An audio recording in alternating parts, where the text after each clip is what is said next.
Attach.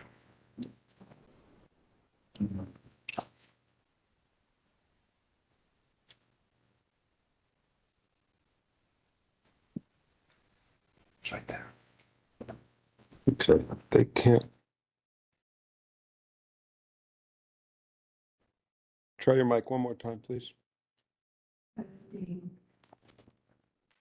No one can hear you.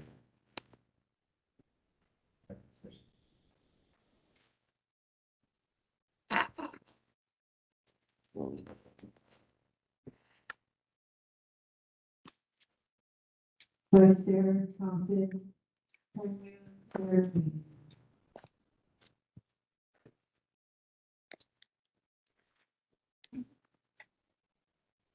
Sure.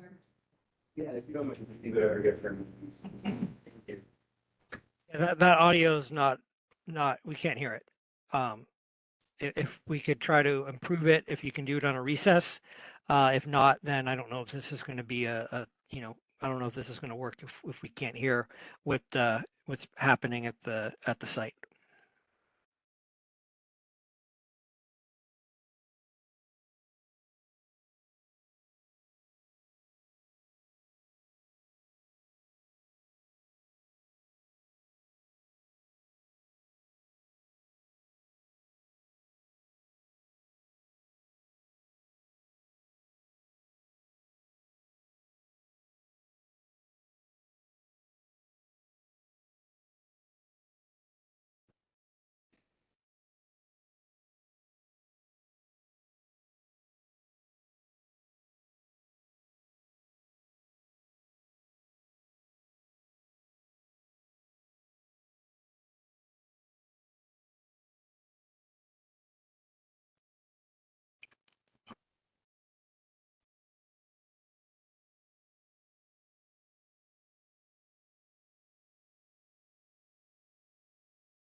There's the meeting.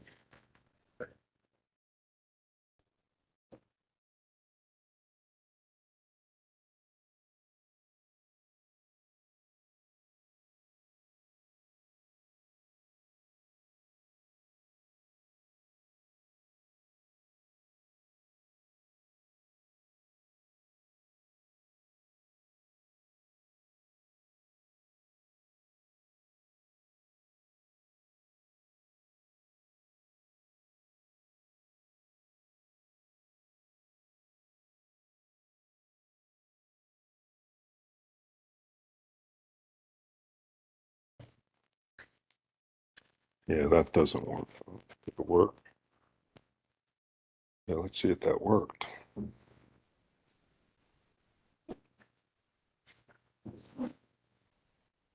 Yeah, there's. Okay, that's worked. But the audio's not working now. Gonna go through, The audio sounds better for me, I think, a little bit. That was through the computer. Not that. Can you listen to that?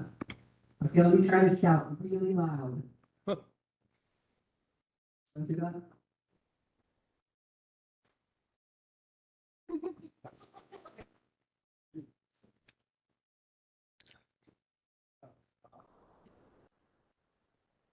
how's the level going through? I still don't see the camera. I'm still not seeing camera. What? So it showed The that. camera's on there. Here. Oh, you have a camera? Oh, I'm seeing a blank screen. I see. Sorry. We got it though. We got it. Okay, so you got a camera. When they talk in the microphone at the level. And this thing I need. We can hear it. Oh, shit. Would anyone like to check to enable the way? I'm getting any audio. You can turn on speaker. This isn't working. Yeah, so I'm not getting that audio. Yeah. It needs to. I don't have an adapter for this. Fuck.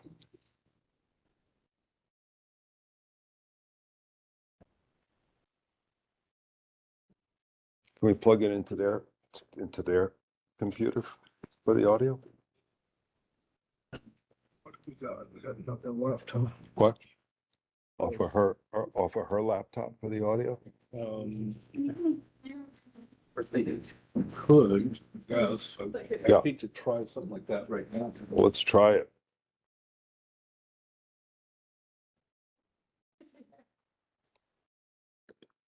Whatever Doug's talking into, we hear loud and clear. Yeah, it's a request. That's probably from my computer. Yeah.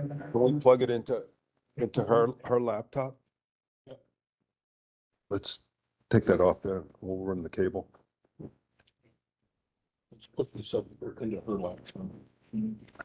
This isn't long enough to reach me though. What is that? Where's that going? Oh, that's you? This is.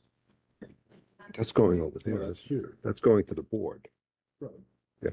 You want to take this cable, that cable goes, and this cable? One. What happened to the other regular USB cam?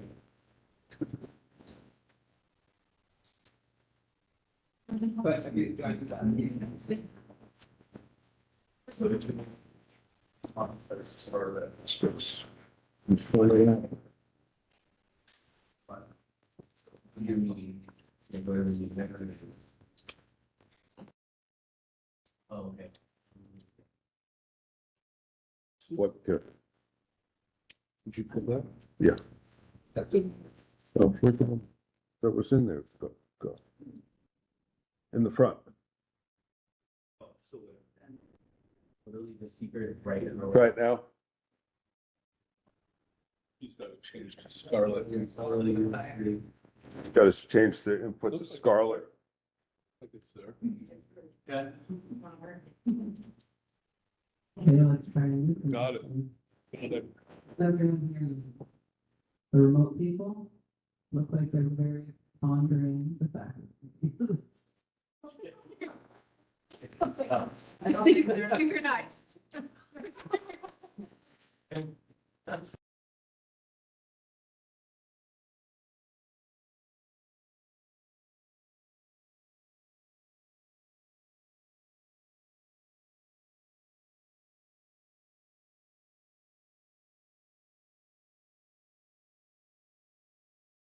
So.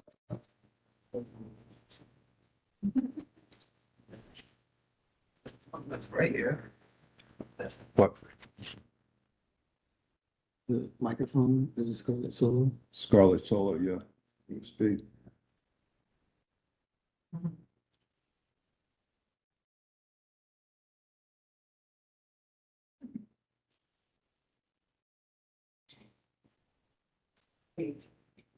Nothing. What's going on?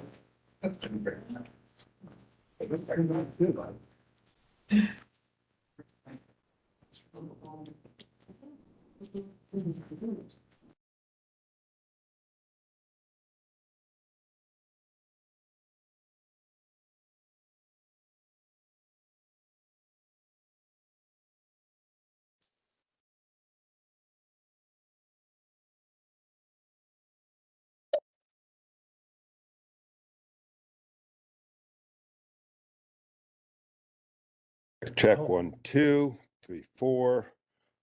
This is my microphone from my computer. And I assume that you can hear me. Yeah, so if you're on, it should come through here. To me, it is. Right, and is it? This is coming off of this, all right? Yes, yes. You're loud and clear, Doug. Okay. Good. And no, it's just the microphone. You can hear me now.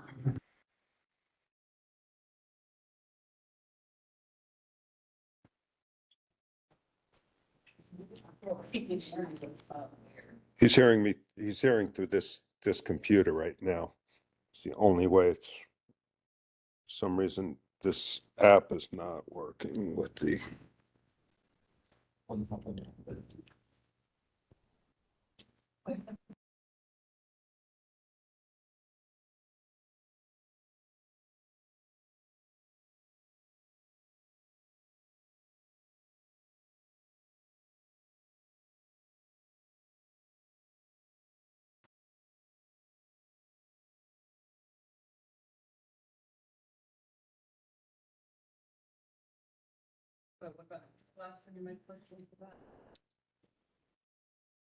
Is the green light on the direct light turned on that thing?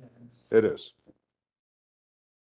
See, And we have audio here. Right. Yeah. it's just the WebEx is not recognized. I mean, and the WebEx is telling me that it's seeing it. I mean, it says on her computer, it says it's seeing it, right? The audio. Hey, Austin, spin this monitor to us and Lou turn this. And then talk. All right. Talking. Everyone hearing me? Wait, I saw a nod from Mark. Loud and clear. Oh, Much better, much better. Go with that. okay. Yeah, that's good. Sounds good. We're in.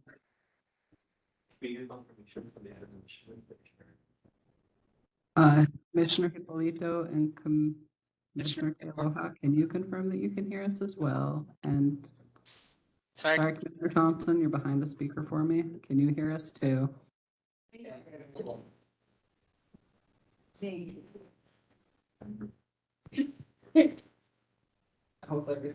Everybody can hear me too? Yeah, you're a lot better. We got feel, we got sound. We're cooking with fire. We got a little echo, but that's probably the least of our problems right now. Okay. Should Can we do roll call again? Yes. Okay, roll call. Commissioner Aloha, Here at home by myself for now. thank you. Commissioner Dicos, Aloha, I'm at my home office in the Pili alone. Commissioner Hippolito, Hello, here in my office in Kahului. Hello. Commissioner Lindsay, Hello, my Kako. Nice to see you here today. Can you hear me? Fine. Vice Chair Thompson, Aloha, good evening. I'm here at Kahana at home. and Chair Thayer. Present. I am here. Thank you. So Moving on to item B1, unfinished business, our review of the South Maui Community Plan. We are looking at section 2, the policy framework, and we have a presentation from the planning department that we will hear first. We can have clarifying questions from the commissioners after that, and then we will go into public testimony.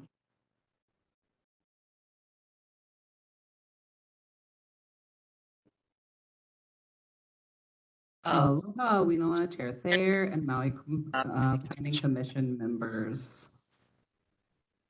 This presentation is intended to give an overview of the purpose and framework of the Maui County General Plan, discuss how the general plan is a guide and how it is regulatory, and give more explanation of the structure and purpose of the South Maui Community Plan. Maui County Code 2.80B establishes the framework of the general plan and the process for updating it. Maui County General Plan refers to a series of plans that provide direction for the future growth and policy creation in the county. Like Shrek, it has layers. The top layer is the countywide policy plan, which covers the entire county of Maui. Like they can't see it. See, Andrea's very much can't see it. It should be on the share screen. Just a moment.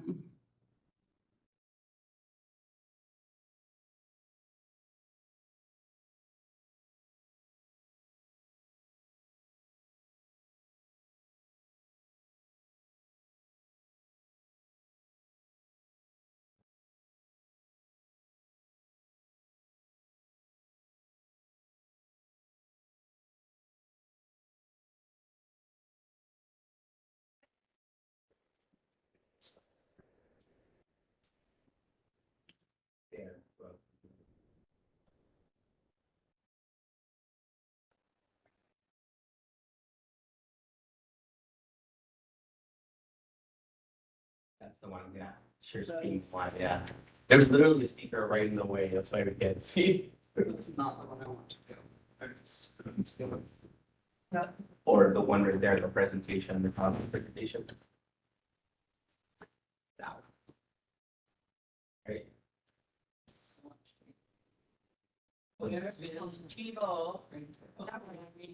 Oh. Gino couldn't help us anyway. Can you see the screen? Okay. Full set up, full new everything. Yeah. Aww. Love Gino, but. I know.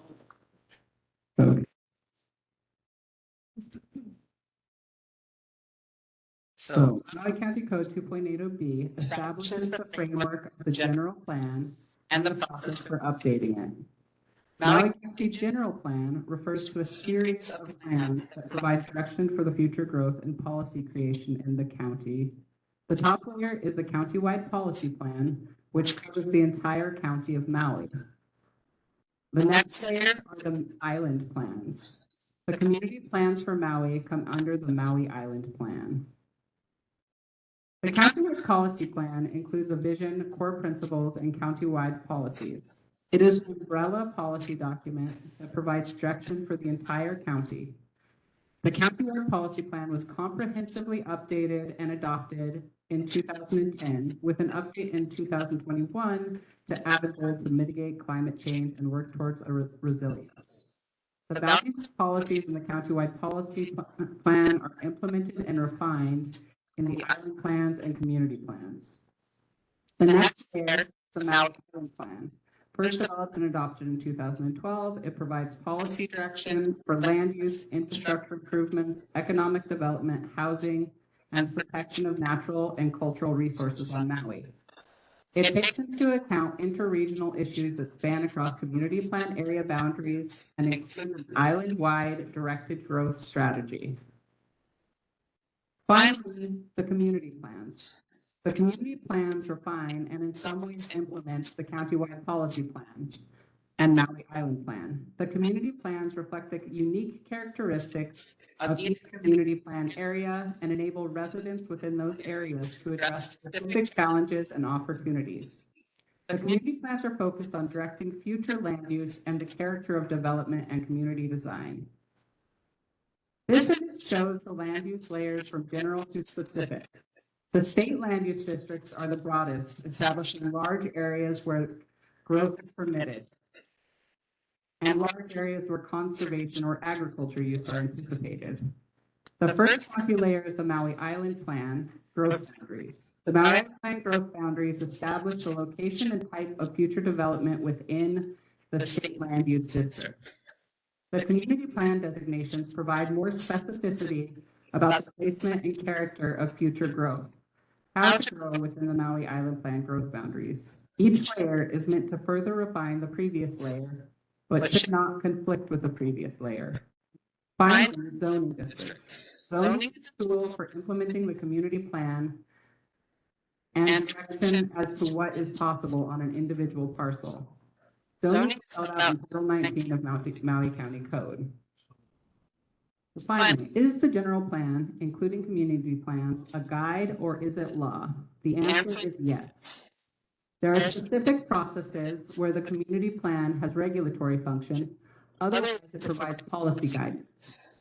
Section 2.80B.010 Maui County Code relating to the general plan and community plans says, this chapter is designed to provide plans that clearly identify provisions that are meant to be policy guidelines and provisions that are intended to have the force and effect of law. When is the community plan regulatory? In the special management area, when changes in zoning and county special use permits are sought, subdivisions, and the county budget and capital improvement program. Special management areas. Section 2.5A-26 of the Hawaii Revised Statutes relating to the special management area guidelines state, no development shall be approved unless the authority is first found that the development is consistent with the Maui County General Plan and zoning. This is repeated in the SMA rules for the 3 planning commissions. These images are state GIS layer for the special management area and show where the SMA is for the entire island of Maui, with the area of North Kihei highlighted in the second clip. So changes in zoning, according to section 19.510040A for the Maui County Code relating to application procedures for changes in zoning, the county council may grant a change of zoning if all the following criteria are met. A proposed request meets the intent of the general plan and the objectives and policies of the community plans of the county, and the proposed request is consistent with the applicable community plan land use map of the county. These images show the current zoning for North Kihei and the draft community plan map, which would support a change in zoning for the Mauka North Kihei area. When is the community plan? Okay. County special use permits. Section, I'm not going to read that, super long. A, compliance is required. A special use permit shall comply with the provisions of this section and the policies and objectives of the general plan and community plans of the county, the Hawaii Revised Statute, and the revised charter of the county. B, criteria for a permit, subject to the provisions of this chapter, the appropriate planning commission shall review and after a public hearing may approve a request for special use if the commission finds that each of the following criteria have been met. The proposed request meets the intent of the general plan and objectives and policies of the applicable community plan of the county, and the proposed request is consistent with the applicable community plan land use map of the county. These images show a clip of the existing Kihei Makina community plan with the location of a special use permit in Kihei highlighted. This is a construction material recycling business located in the agriculture district. And for subdivisions, this is Title 18 of the Maui County Code. The title shall be applied and administered within the framework of the County General Plan, Community Plans, Land Use Ordinances, and Maui County Code, and other laws relating to the use of land. The director shall determine whether a proposed subdivision is consistent with the County General Plan, Community Plans, State Land Use Classification, zoning after consultation with the planning director. This is a subdivision in North Kihei and how it is shown on the draft community plan map. You can see that the yellow area, which is residential designation, is consistent with the concept plan showing homes in the same area. and the capital improvement program. The preparation of county budgets and capital improvement programs shall implement the general plan to the extent practicable. The image above shows the CIP project sheet from the mayor's budget for 2025. The highlighted area shows the countywide policy plan priorities being supported by the CIP project. This project is also an action in the draft South Maui Community Plan. When is the community plan specifically not regulatory? And that is with ministerial permits. So except for ministerial permits or approvals including, but not limited to, building permits, grading permits, plumbing permits, and electrical permits. All community plans, zoning ordinances, and subdivision ordinances shall conform to the general plan. Which brings us to the draft South Maui Community Plan. In August of 2022, the department drafted the South Maui Community Plan was released, and in November of 2023, the South Maui Community Plan Advisory Committee completed their review. The format of the updated draft plan is quite different from the 1998 plan. That 1998 plan is divided into topics such as land use, environment, economy, and housing, and very little is said about the connections between these topics. A deliberate choice was made to structure the updated draft plan to address the interconnection of the issues and potential strategies, emphasizing the interconnectedness of land use and natural and human-made systems, structures, and services that are vital to consider when planning for the future. Okay, so section 1 of the plan framework, which provides an important background information, explores key challenges, and most importantly contains the South Maui Community Plan vision and the 5 goals. This section has already been discussed by the Maui Planning Commission, so we will not be exploring it in depth, but we will reiterate the importance of the draft South Maui vision statement, which provides a guiding light for the community and the county. The vision was written with the community during the engagement phase and confirmed with minor tweaks by the CPAC. As you're reviewing the plan, it is good to be grounded with the vision for the future of the draft South Maui Community Plan vision. Okay, so section 2 is the policy framework. The policy framework is arranged by the 5 goals identified in section 1. A complete and balanced, efficient, and connected transportation network, safe, healthy, and livable communities for all, ready and resilient systems, Maukatu watershed management, and responsible stewardship of Wahikupuna and historic properties. The purpose of this is to show the interconnection and relationship between planning principles and land uses. These images show how policies may guide development by encouraging pedestrian infrastructure, mixed-use development, more density, or open space preserves. The growth framework is the heart of the community plan. It contains the community plan designations, which we will discuss in greater detail before your commission reviews section 3. The key part of the growth framework is the community plan map, which maps areas for future growth using the community plan designations. The community plan map provides ample area to accommodate projected growth. We anticipate covering land use starting at the end of August. The growth framework also contains descriptions of areas of change and areas of stability. Areas of change are areas identified for growth and development in the community plan.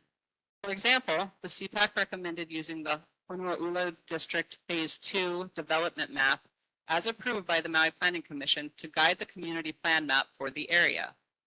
You probably noticed that some undeveloped areas within the Maui Island Planned urban growth boundaries are designated for growth, while other areas remain designated open space, as shown in Honuaula. Areas within the growth boundaries may be designated agriculture or open space, but areas outside the Maui Island Plan growth boundaries should not be designated for growth. Areas of stability are areas expected to remain as they are, including open space and agriculture areas, as illustrated by figure 3.18 of Ahi Kina'u. The final meaty section is section 4, implementation and monitoring, and it contains the actions to be implemented by the county over the 20-year life of the plan.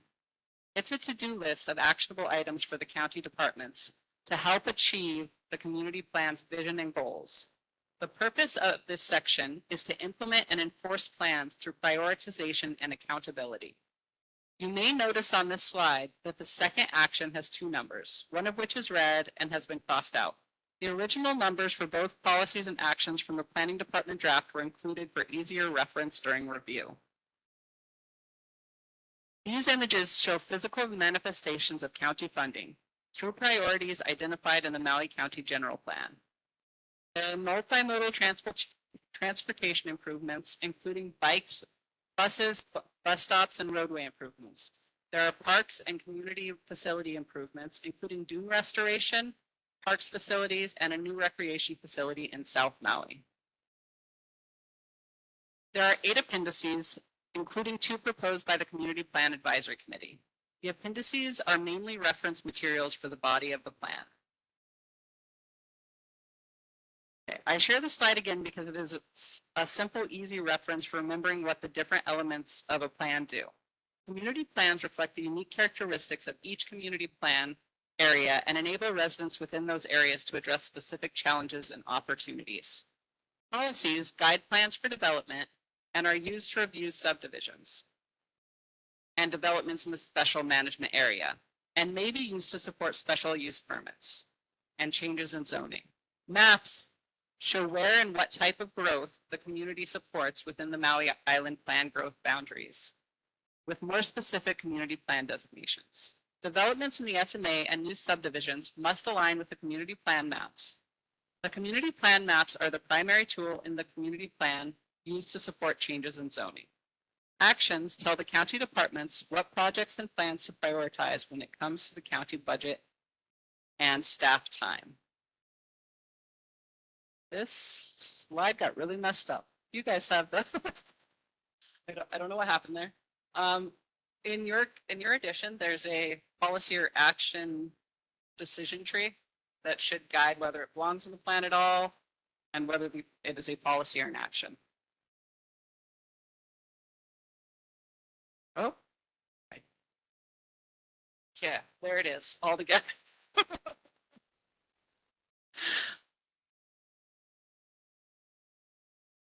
Someone added some nice, cute little things for me. How beautiful. Mahalo for your time.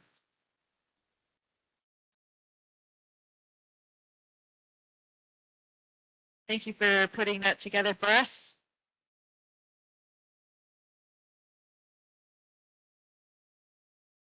Commissioners, do you have any follow-up questions for Ms. Conroy?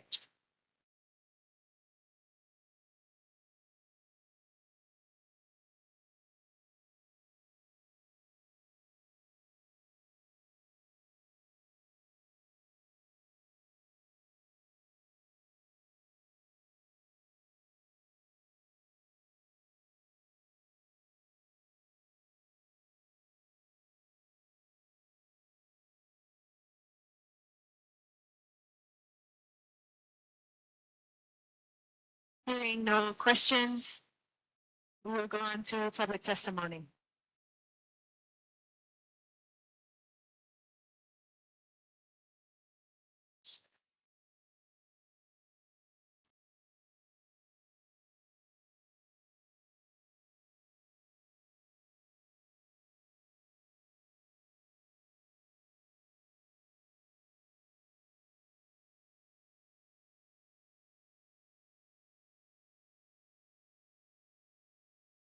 Hello, this is Ignacio Filippini, Planner Filippini. We have 3 in-person testifiers, and right now we have 7 online testifiers signed up. Okay, so we'll start with the in-person testifiers.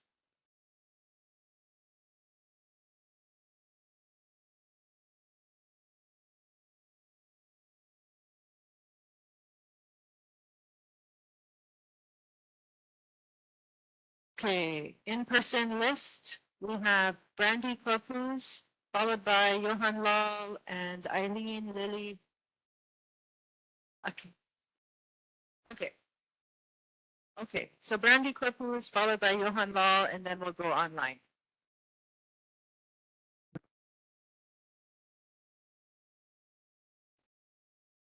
Hello, everyone. Can you hear this one? Sounds Sounds good, though. It is hard, it's just, traded. Hello? Hello? It's coming through here.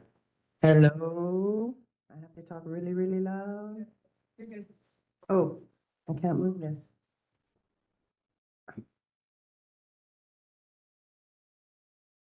Okay. Is it okay? Hello, my name is Brandy Corpuz, and I am testifying today to make sure that our community plan continues to be our plan, not a new plan for more luxury development. I am a community advocate, and I have been involved with the South Maui Community Plan for over 2 years. I want to ask a question to our planning department during this planning process. I ask, how do we assure That we put, that what we put in our community plan actually happens. I was told that it was all about the words that we use to assure that no one can go around them? There are strong words in our current community plan that this commission is about to hear, and it has been suggested that the strong words be softened or deleted. Words like require and prohibit are in there for a reason.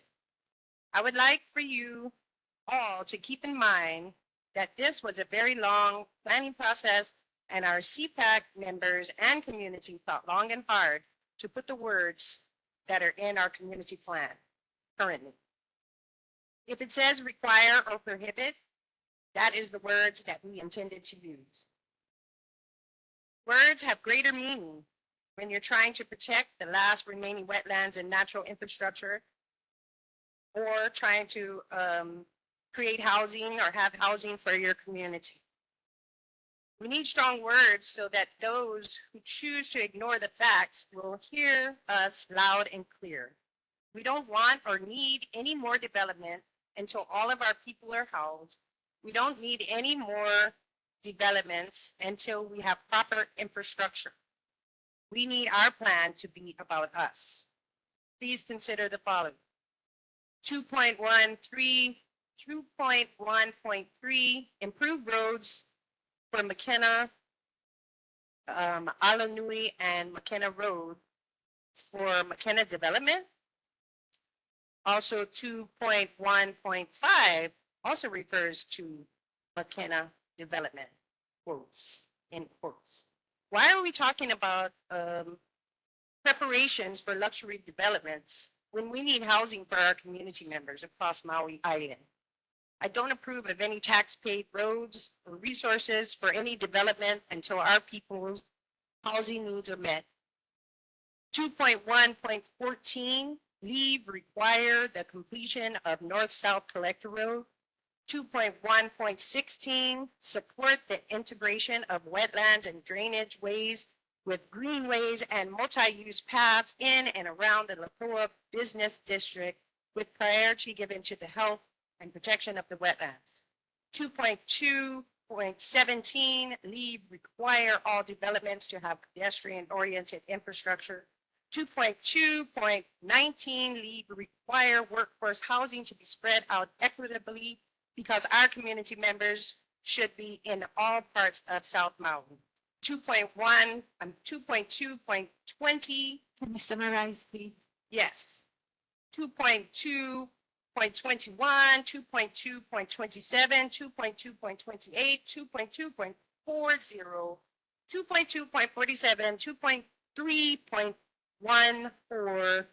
2.4.7, 2.4.8, 2.14, and 2.58 all need to be need to have the same strong words that they were created by our community vision plan. For those of us who were in the process, we thank you for looking over this, but we would like for it to remain what we intended it to be. Thank you. Thank you for your testimony. Any questions from the commission?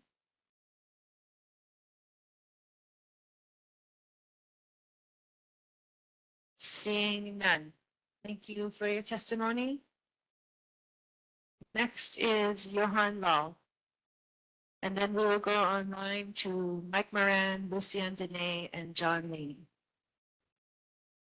I'll testify on behalf of myself. So I just wanted to comment on a specific thing. 2.5. It says that when historic properties are located adjacent to a private area, it's parcel to be developed requiring. Sorry to interrupt. I think can't that hear. same parcel should be specific instances like Palawea. There's a heiau, and 7 feet away is the giant mansion. It's over it. So, the whole point of impacts to cultural resources is, it's not necessarily that you're physically destroying, but also that you're overshadowing a place like a heiau or something like that. I can't imagine any place, any urban area on the mainland with a similar structure to a heiau. Large building would be allowed right next to it. That kind of thing only happens here. And, it's not just heiaus, it could be also burials, things like that. And also in Palawea, houses that are built, 10, 20 feet away from burials, potentially with that construction. It may not be on the same parcel, it might be on the shoreline or but there are still especially like in also when I learned You could do it. that. Yeah. So that's that. So that's what they said.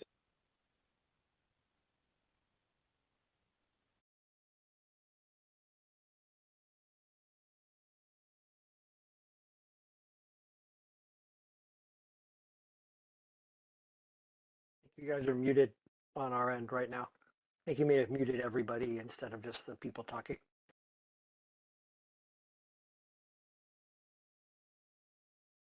Hello, you guys are muted on our end. I don't know if you can, the last minute or so. Online, were you able to hear his testimony? We lost about the last 30 seconds, maybe. Yeah, we said we had a couple of different reports. We can hear, we can't hear. That's why I asked them to get a little closer. But I'm hearing no, can't hear, we can't hear. There was a point where someone. The public. Yeah, Did someone. everybody hear the last testifier before Johan? Okay, so should we have Johan testify again? Did you not catch anything of what he said? Okay. Can you come up really close to the mic, like please?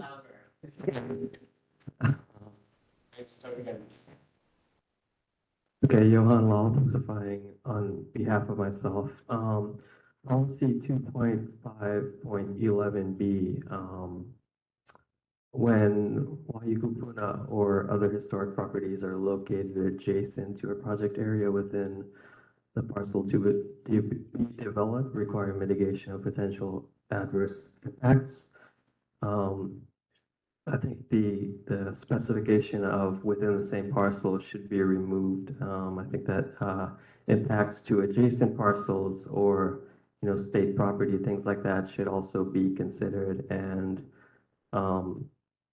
a specific example is that in Palawea there is a heiau. It's part of the Office of Hawaiian Affairs preservation area that was part of a Everett Dowling project.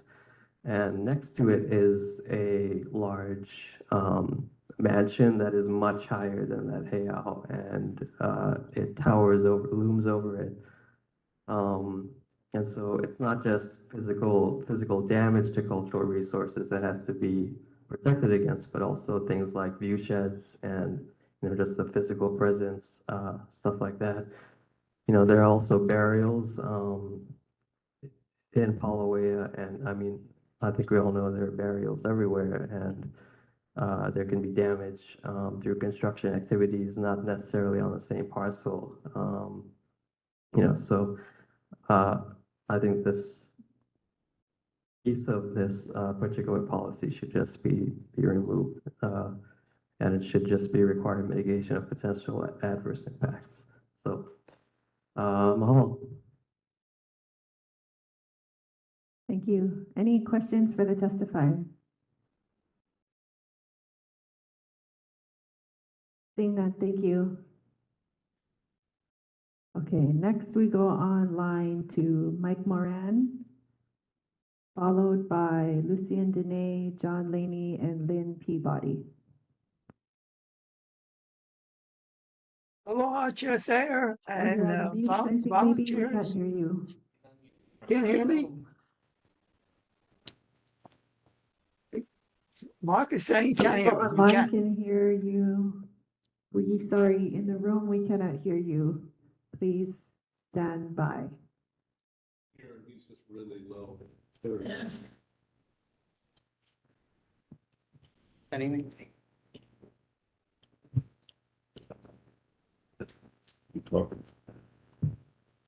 Try now, Mr. Moran. Aloha. Shucks, sorry, we still cannot hear you. Hold Okay. on. Our tech crew is working on it. He's just really low. He's there. He needs to turn up. Get closer to his mic. Oh. It looks like the Mr. Moran, online is it people can hear me possible to fine. Move closer to your mic. The online people are saying they can hear me. It sounds like the problem is within. Coming through? Yeah, here. Yeah, but nothing. Can one of the commissioners speak because we could hear you earlier? He's very loud for the online folks. Plenty loud. I can Sorry, shout we cannot louder. hear anybody online, it looks like. Apologies to everybody. Thank you for your patience and bearing with us as our crew sorts.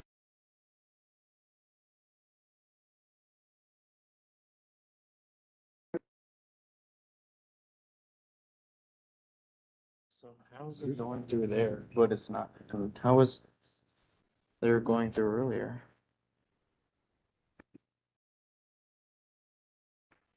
It could change.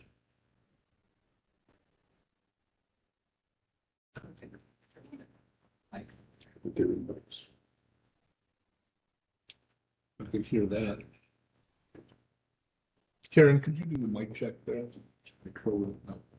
Mic check.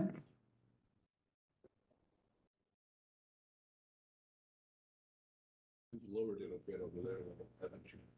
No, I haven't.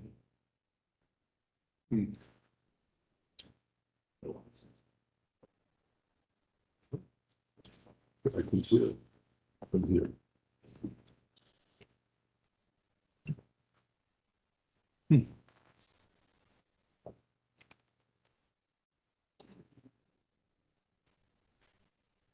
Talk to us for a second, Michael.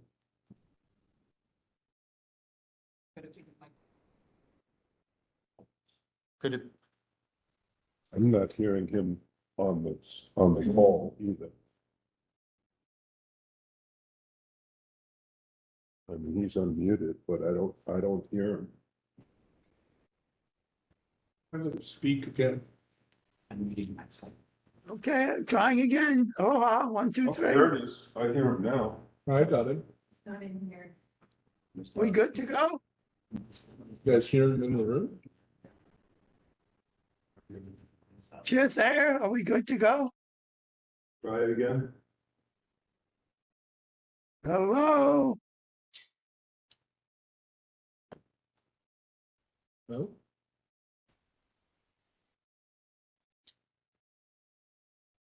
Mike, we can't hear you on the room system. Hearing it, Luke. It's just low. Mm-hmm. Maybe it's through that speaker. Well, if I can hear him.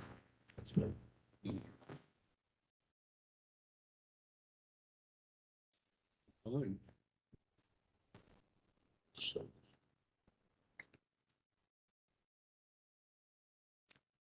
Hello. Yeah, I'm Well, talking for now volume, on the Zoom, on a meeting, and it's not, We're taking Karen's it's audio, not right? coming through. Coming off Karen's machine. My audio is small. That's what I asked. So, Like, my audio. yeah, yeah. Turn it off. Oh, did you mute it though? No, it's not muted. Our computer is It unmuted. should be unmuted, because Oh, because it's through the. Yeah. The start. Yeah, the sound is going through your computer now. yeah, you should be. So you should, yeah, right, you are unmuted. Like your system is unmuted and then the video conferencing is also unmuted, right? Like the meeting is unmuted. No, the meeting is muted. The meeting is muted, sure, that's it.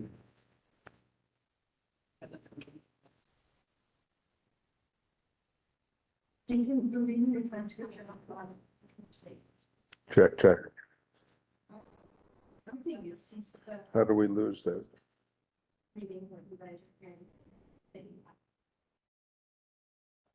You're feeding me. Whoop. Oh.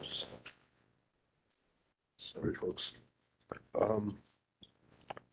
I'm not hearing anything in the room here. I'm on the Zoom call, I mean, on the meeting right now, and there's nothing coming in the room. How do we lose that? This is Commissioner Degos. Do you hear me? Oh, we can hear you. Loud and clear. So just to let you know what happened, everything was fine. Somebody had logged in. We could hear them talking in the background. And I guess somebody tried to mute them and then muted everything.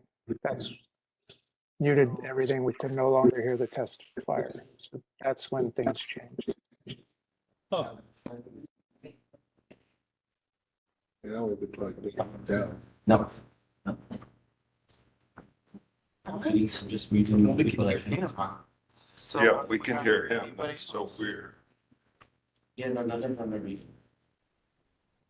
No, we can't hear you in the room.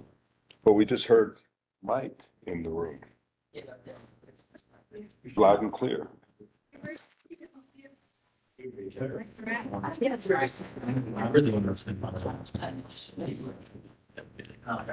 Hello, we heard Commissioner Degos loud and clear. Can Mike Moran, can you try talking again? Yes, I can try talking again. Chair Thayer, can you hear me? Yes, yes. Too much now, too loud now. Yes? Yeah, yes, we can hear you now. All right, so we'll give it a go.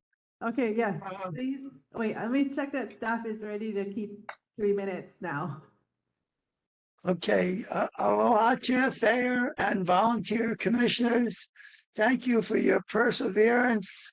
You guys went through all day, all night meetings to these now double shift meetings and now the technology issues. So I always commend the volunteers, but especially this crew for what you've been going through. Now enough about you, about me. I want to impress that I participated in everything for this meeting. I went to all the outreach meetings. I was a member of the Alakai, and I attended every meeting as a CPAC member from start to finish every single meeting. So I'm pretty aware of what the situation was. And parroting what your first live testifiers said, this was a question that came up over and over again at all these. How can we make this stronger? Use strong language. That's what you do. The vast majority of the time, the vast majority of the CPAC members agreed to this. Every time an issue came up, we didn't agree on everything by any means. But when it came to being a language, yes, it was stated over and over. We want it to be required. We don't want suggestions or encouragements, because that's what happened with our original plan, and not original, but our 1998 plan. That it wasn't strong enough. So there was a workaround. There was ways to get around it. I can just repeat that over and over again, that's what we heard when we asked planning members of the long range planning at the outreach meetings. And we asked at the Alakai meetings, and it was stated over and over again, strong language. 1 minute. I only have 3 minutes, and I'm just addressing several items in policy 2.2, 17, 19, 27, 40, and 47. So 17, 19, 27, 40, and 47 in 2.2. You see repeatedly, it's going backwards. Okay, now let's take out those strong language terms and put in these suggestions. Let's make it weaker. No, we don't want it. We want it strong. We want specific language. That's what our community said. This group was made up of South Maui members, a diverse group. Testifiers came in. This was repeatedly said. So honestly, it's frustrating to see this trying to go backwards at this point. So please do not let that happen. Please keep our language in place. And I thought I was up. Thank you very much. Thank you for your testimony. Commissioners, any questions for the testifier? Seeing none, thank you again. Oh, yeah. Next up is Lucien Dene, followed by John Laney, Lynn Peabody, and Harry Lake.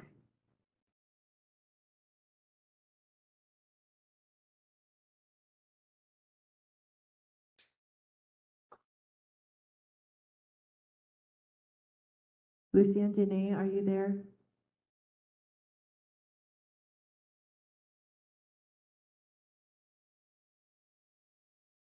Aloha, am I unmuted?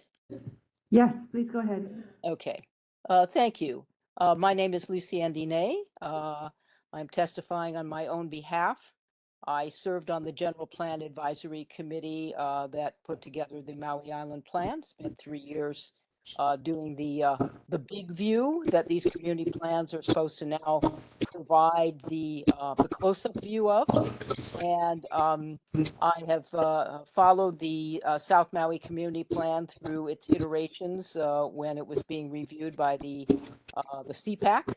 I have to say that I really think that those who are writing to helpfully to change language from things like require and prohibit and shall to encourage are not leading you in the direction that the people of South Maui want to go. The people of South Maui had 13 representatives on the CPAC. You have none. And so I hope you will ignore most of this language. It's a bit disingenuous. It's sad that there's threats included of litigations and things not being in compliance with various parts of the county code or our state laws. I think people need to step back. Having served on one of these bodies, what you learn is that you can put language that would actually improve things in a community plan as a citizen who is reviewing it as a citizen body. And you can suggest that if it doesn't conform with our current statutes, that they be amended to support greater protection and greater scrutiny, because people are just kind of fed up with what gets through the cracks these days, and they want clear language. 1 minute. And so please go for the clearest language. Don't be afraid of prohibit. Don't be afraid of require. Encourage hardly ever does anything. It's a perfectly useful term for certain things where there is no county authority. It is in our current community plan, and it's being used to refer to many things that the county has absolutely no authority over. Encourage more daycare centers to be established. Well, of course, that's a perfect use of encourage. 30. And that's where it should be found. But when it comes down to actual physical planning parameters, we should have require and prohibit for the things that the county has authority over. So please stand behind the people of South Maui and the language that they put forward. The housekeeping amendments suggested by the department, for the most part, make a lot of sense. I do have some problems with some of the language around the affordable housing, but I think I'll need to address that through written comments. But thank you for your deliberation on this. And remember, you have no South Maui representative. Showing respect would be to pass on the language that the South Maui representatives have worked very hard on. Mahalo. Thank you for your testimony. Any questions from the commission? Commissioner Dicos. Thank you, Chair. Thank you, Ms. Dene. Can you clarify, you said you could always ask for an amendment to clarify. Can you just restate? I didn't understand Yes. what you Well, meant by that. for instance, there can be a policy adopted, like in the last community plan, there was a policy that the Palawea area would have a minimum of a 20-acre preserve set aside. So that wasn't legal at the time. Legally, it was agricultural land and nothing was required there. But when the project district went up for zoning and everything, that amendment was passed by the county council so that it complied with the community plan. The community plan, after a community plan is passed, there will be a list at the end of it of areas of our existing laws that need to be tweaked in order to support some of the recommendations or various recommendations in the community plan. So when someone tells you, oh my gosh, you can't pass this, our laws already conflict with it, you need to ask yourself, am what I'm passing actually sound? And if our laws conflict with it, should we amend our laws so that they don't conflict with it and they support the same level and measure of review and protection for our planning process? Great. Thank you, Ms. Dene. Thank you, Chair. Any other questions from the commission? Seeing none, thank you again for your testimony. Mahalo. Next is John Laney, followed by Lynn Peabody, Harry Lake, and Rob Weltman.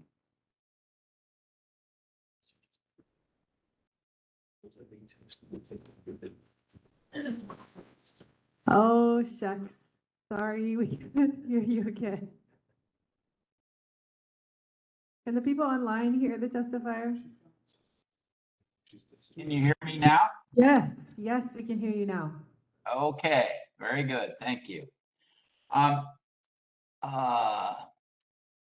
want to reinforce what most of the testifiers have said, which is the language that was put into the South Maui Community Plan is specific.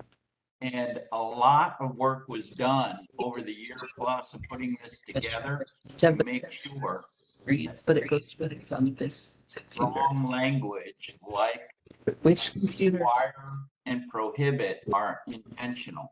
And we really want to encourage you to leave that in because the people of South Maui really need some of these things to happen rather than just to be talked about. See it. And I'd like to direct your attention to policy 2.1.14, which is about the north-south collector road. And there, I think it's a housekeeping policy proposed by the planning department, which is to get rid of it. But the reason that we need it to be a policy as well as an action is that we want the planning department to review it before granting permits to other projects that will impede the implementation of the north-south collector road. So for example, the north-south collector road's been in the works for 20 years, and parts of that road have gotten permits where housing has been built on it, and those permits should never have been granted. So we need to have it be a policy as well as an action.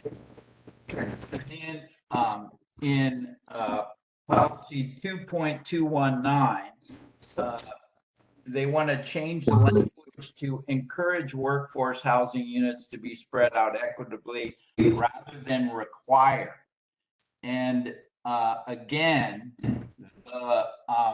the point is, by requiring it to be spread out, we can avoid stuff like LEDCOR coming in and getting affordable housing credits that don't allow affordable housing in Wailea, and it's moved somewhere else. We want the housing to be spread out among all of the residential building rather than just in areas where there's high income and low income.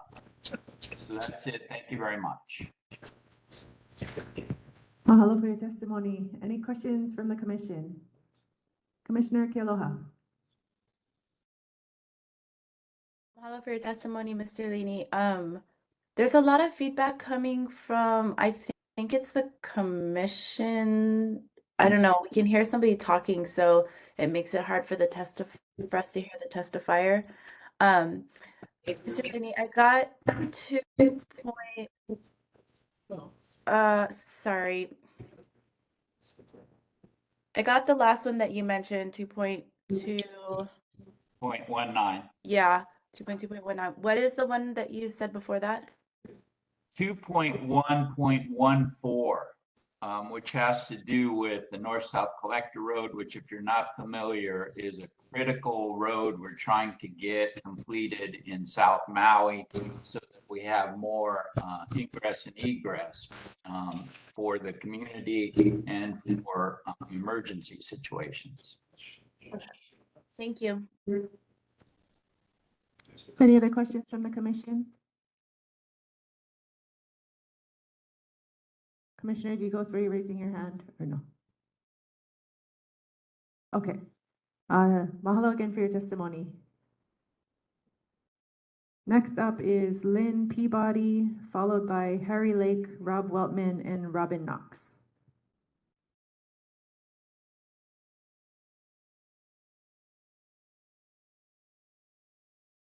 Aloha, can you hear me? Yes, please go ahead. Thank you very much. My name is Lynn Peabody, and I'm an owner and part-time resident in South Maui. Thank you for this opportunity to provide my testimony with respect to the Planning Commissioner's review of the South Maui Community Plan. The plan development and the current review reflects significant hours of thoughtful work by many people. It is designed to provide guidance for the next 20 years, not just for a very short period. Therefore, as the commissioners are reviewing the possible changes, I encourage them to understand that there are differences between various communities within Maui and to do their best to make the plan something that will be appropriate specifically for South Maui.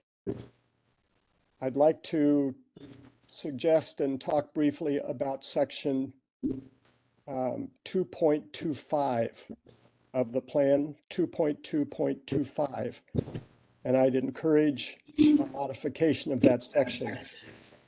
This is written as a all or none solution for increasing the inventory of long-term housing units within the community. While this may be one approach, it may not be the best or the only solution, especially for the South Maui community. The current language leaves no room for exploring other approaches. This is a 20-year plan. Are there no other alternatives?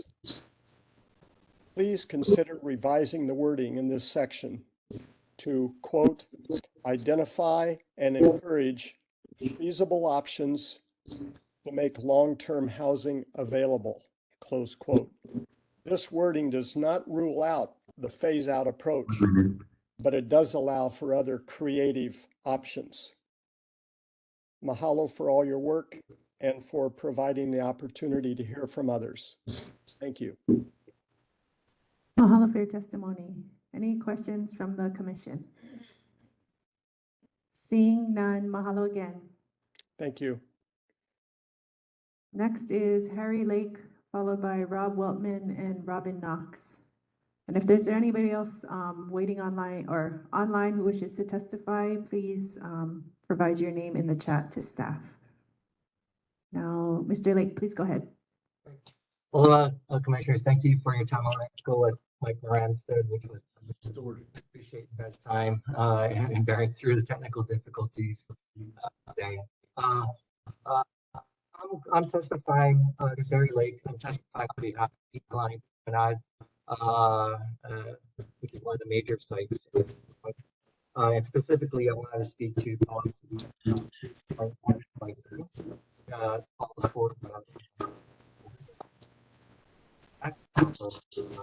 Oh, sorry, hold on one second. Your sound is getting garbled on our end and it's hard to understand you. Still garbled. Sorry, I'm trying to speak.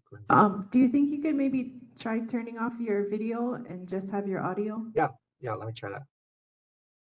Is that better? I think so. Yeah. Perfect. Can we Okay, redo his 3 minutes and start from the beginning? Thank you. Appreciate it. Again, Terry Lake, representing. Came back on. Elani Came back on. Long back on.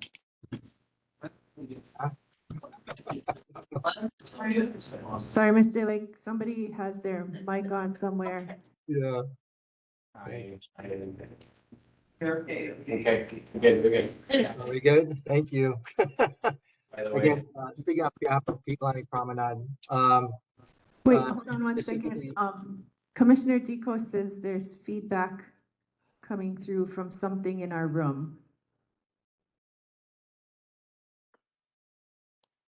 Okay, hopefully now is okay. Sorry, Mr. Lake, can you restart one more time? Right on. Again, Harry Lake, speaking on behalf of Peaklani Promenade, and specifically on policy 2.1.9, which speaks to 150-foot back of Malta of Peaklani Highway. We're concerned with the requirement, and I think there's a statement of fact that we might clarify. There's some mention that our property agreed to 150-foot setback, which just isn't the case. Our original DNO and the original Honolulu Industrial Park design guidelines actually specifically 30-foot setback, and we're okay with a 40-foot setback, but certainly not a 150-foot setback. And furthermore, that original plan was then ratified through a stipulated order in 2020 that was signed by the state, the county, certainly the property owners, and a handful of interveners, some of which I've already spoken to. So to clarify that we certainly want to set a precedent. And a 150-foot setback would be inconsistent with the adjacent properties. Certainly, Chihei Gateway to our immediate north, and even Canolio apartments, which is just Makai of us, just recently developed. So we'd be inconsistent with the properties around us. And then third, it just would put an undue burden the project. We're trying to make something viable, certainly because similar to some of the comments that was previously made, that infrastructure is really important. We're committed to putting a significant amount of infrastructure on the property that not only serves our property, but also much of South Maui, including a relocation of a water pipe. We've already supported the installation of a 1 minute station. And then our Honolulu Upcountry Highway connection, which we come off of our property, would be a key cornerstone to what hopefully will be a north-south collector, Malka of Peaklani Highway one day. So we appreciate some consideration on giving some flexibility on that, so we'd be consistent with the original approvals that our property is subject to at the LUC, the county, and the state. Thank you. Thank you for your testimony. I'm sorry that a lot of the beginning of what you said was very garbled, especially when you started talking about the 150-foot setback. Is it possible for you to put that in writing and send it to the department? Yes, yes, I will absolutely do that. I'll follow up with a written testimony. Thank you. No problem. Otherwise, any questions from the commissioners? Commissioner Lindsay? For that 150-foot setback, you had a suggestion and then that was a little bit more doable. What was that number? We're subject to a 30-foot setback right now, and we were suggesting 40, which I think was a common number that's kind of thrown out in early discussions. Okay, thank you. Wow. Any other questions from the commission? Seeing none, thank you for your testimony. Oh, wait. Oh, sorry, Commissioner Dicos. Not a question for the testifier, but I'm just trying to find the source of the feedback. And the only thing that's unmuted is your guys' room. So that's the only blue square that I see lights up and that's providing feedback. But just a suggestion if there's some way to mute that. Oh, I just saw it get muted. Okay, thank you, Chair.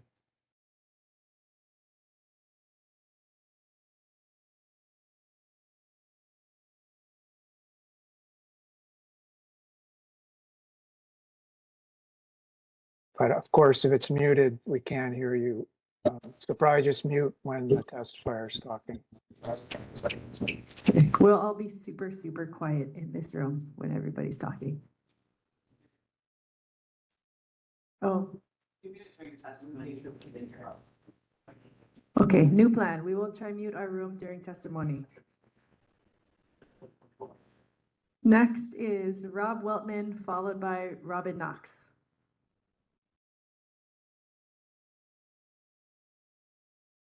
Dina mai ina lalo ke kumikina o lalo o Maui. O le pakawatma ko inoa.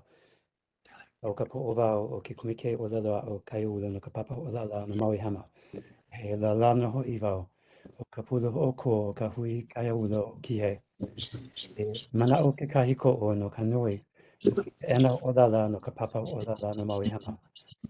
My name is Rob Weltman. I'm the chair of the South Maui Plan Advisory Committee, but speaking on behalf of the Kihei Community Association today.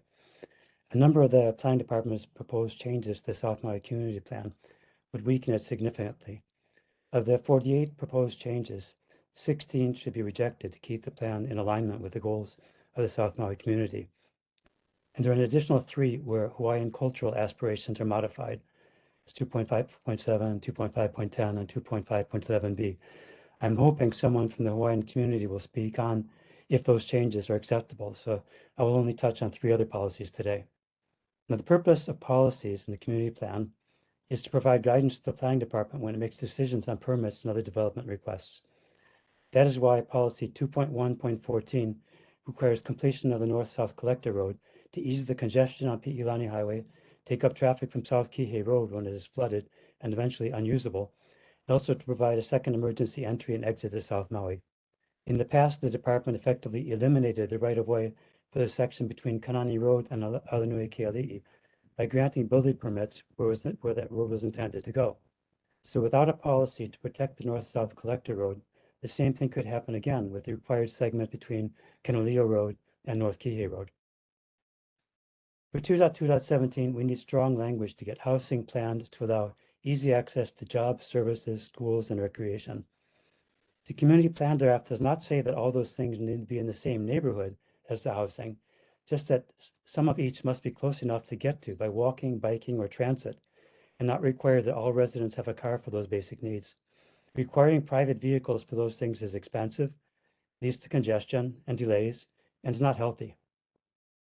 With 2.2.18, we feel the goal of affordable housing should not be isolated ghettos where everyone has to commute by car to go anywhere at all, but integrated living environments where the residents have access to schools, services, transit, and jobs like the more well-to-do areas have.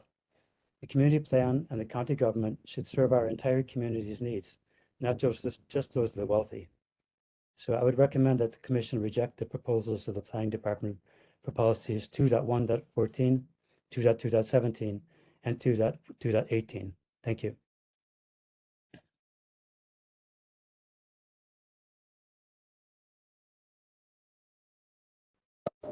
Commissioner Kealoha. All of your testimony, Mr. Whitman. I just want to clarify, did you say 2.1.14 or 2.2? Can you say those numbers again? Yeah, the three policies that I talked about were 2.1.14, 2.2.17, and 2.2.18. Thank you.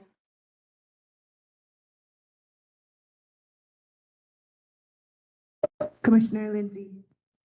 You also mentioned a few that Native Hawaiian orgs might be interested in, 2.5. I missed one, unfortunately, I missed one meeting of the CPAC, and that was the meeting where the policies concerning the Hawaiian cultural preservation were discussed. And so I don't feel like I'm qualified to say whether changes proposed by the planning department are acceptable or not. And I'd really like to see the Hawaiian members of the CPAC or other members of the Hawaiian community comment on those before the planning department's changes are accepted. So which numbers are those? Those were 2.5.7, 2.5.10, and 2.5.11b. Thank you. Any additional questions from the commission? Seeing none. Thank you for your testimony. Thank you. Next up is Robin Knox. And she is the last person signed up to testify. Oh, we have one more? Okay. Okay, thank you. And if there's anybody else listening online, we're approaching last call for testimony. So if you wish to testify, please indicate yourself to staff in the chat. Ms. Knox, please go ahead. Aloha, can you hear me? Yes. Thank you so much. So I am testifying. First of all, I want to concur with what previous testifiers said about strong language. I don't support the weakening of language that's proposed by the planning department, but I specifically want to testify about policy 2.1.16, which is about wetlands. And the policy says currently support the integration of wetlands and drainage with greenways and multi-use paths in and around the Lapoa Business District with priority given to the health and protection of the wetlands. So the planning department's recommendations say that the Lapoa Business District, that language could apply to both downtown Kihei, formerly known as the Lapoa Business District, and to the Lapoa Business Park, formerly known as Maui Research and Technology Park. So I'll address that statement first. I do not want you to strike out in and around the Lapoa Business District, but I would like for you to add clarifying language to say that includes downtown Kihei and Lapoa Business Park. And so the rationale for me asking you for that is that most of the wetlands in Kihei are within the Waiahuli Keakea corridor, which includes that Lapoa Business District. So anything that goes on, even up in the tech park or the business park, whatever you want to call it, does affect those wetlands. It's not just things adjacent to wetlands that affect the wetlands, it's that entire corridor. So I would like you to leave the part in that says in and around Lapoa Business District and to clarify that does include downtown Kihei and Lapoa Business Park.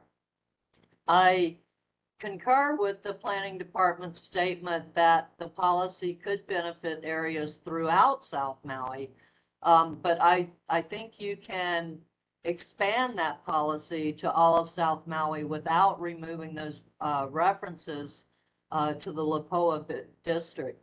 It's particularly important to keep that focus on that Lapoa district because those ponds on Pi'ikea were created as mitigation for all the development that's already been done. So, and they are pretty much the only significant bird habitat in Kihei. So, we need to protect those as much as possible. So leaving the language that includes the tech park, all that area that's currently being developed around the ponds, the entire Lipoa Business District should specifically stay included. And I do support the idea of extending the policy more broadly to all of South Maui. Time. Mahalo for your testimony. Any questions from the commission?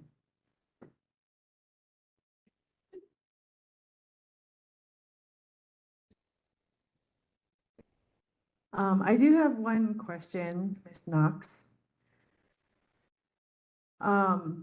Regarding the department's intent for this policy to apply to the entirety of South Maui, which would, of course, include both Lipoa areas that you are referring to.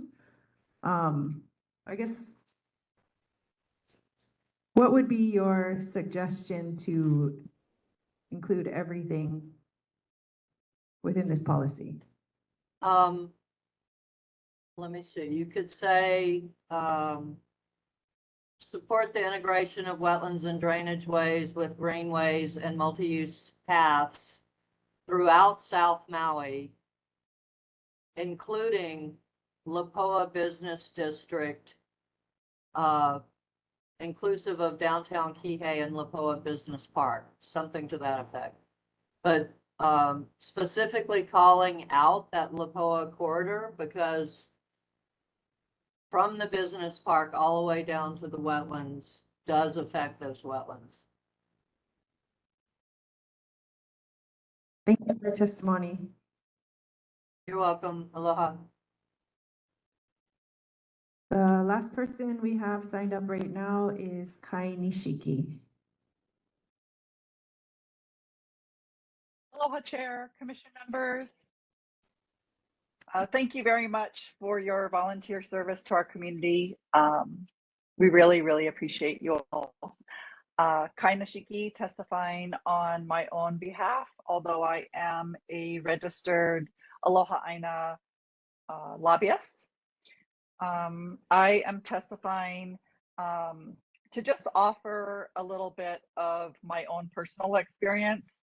I did serve on the West Maui Community Plan Advisory Committee as chair, and the general plan gives kind of like a larger picture, and the community plans are meant to be detailed and specific, and they really speak to the nuances of what a specific community wants in their plan. And so I don't think that community plans are supposed to just provide these like fuzzy recommendations and guidelines. When we worked on the West Maui Community Plan, we were very deliberate, very thoughtful, and we, like the South Maui Plan, specifically put in strong language to communicate these very detailed and specific things that are important. So I think that it is important to retain that in order to adequately convey how strongly the community feels about things. And, you know, lawyers who are unhappy with the community plan can always threaten lawsuits. But, you know, you folks have corporation counsel, and the community plan should reflect and be respected for the voices and the time that was put into it. That is something that was echoed time and time again when there were challenges to, you know, what the community said in the West Maui Plan at the Maui Planning Commission. And ultimately the county council adopted what the community's voices said they wanted. And we really appreciate that. So I just ask this body to respect the time that the community members put into this, and never mind these threats. They said that about the West Maui Community Plan, and nobody did. Nobody has challenged it legally. And I will bring up a slide that was presented by the planning department that goes against what is. Sorry, you've hit 3 minutes. Can you summarize your and conclude your testimony, please? Absolutely. Just to make reference to the slide, that it is not just recommendations and guidelines, and that it is there is requirements. For instance, the SMA requires compliance with the community plan. So thank you so much. We appreciate it. Mahalo for your testimony. Any questions from the commission? Seeing none, mahalo again. So that is all of our list of people who have signed up to testify. We're going to do a last call for testimony right now. Is there anybody in the gallery? Oh, okay, we have one person in the gallery. Oh, already? Oh, sorry, 1 second. I'm told we have to take a recess to fix some technical difficulties because our video of our, oh, are we back? Well, so switches automatically. That's the problem. So in order for us to continue the meeting, it has to be on all of the time. Otherwise, we run the risk of not showing quorum. So we need to solve this glitch. So apologize to everyone in the gallery. We've got to take care of this situation. So mahalo. So we will take a 10-minute recess. Please bear with us. See you in 10 minutes. Thank you.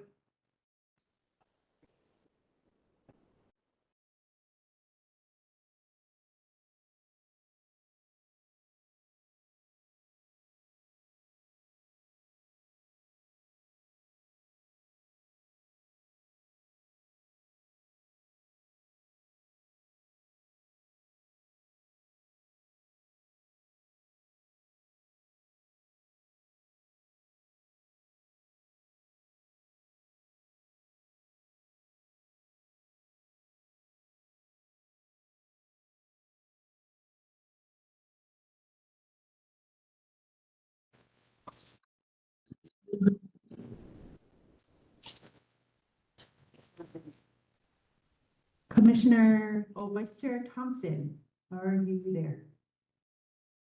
Hey, Austin. For this portion, just shoot the screen. No, definitely. No, he needs to, she can't. Yeah, no, that's all like.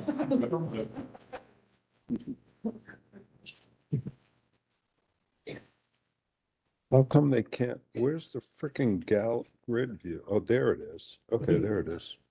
Yeah. But when I go to grid view, we lose the frickin', we lose that. You know, you gotta keep it on. Gotta keep us. Can we size that so that it fits? Keep it on this. Hold on. Go back to layout. Jackie, can you please join the meeting? Do the size. Yeah, I would keep it. Yes, I can hear you, Yeah, Karen. but they Thank you. want to see all the commissioners up there. Can you turn on your camera just to make sure that we're not switching? She's sharing her screen. What? Yeah, but now we're not in. Now that's not in there. What do you mean? Luke, we're there. You're there? Okay. So everybody's on the screen. However it is. But what about the record? Vice Chair Thompson, are you around? If yes, please turn on your camera. However it is right now. Works.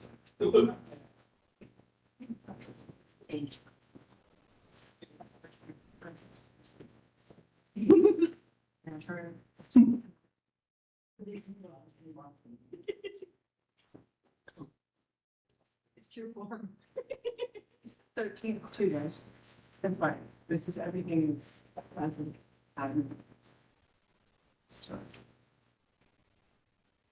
There we go.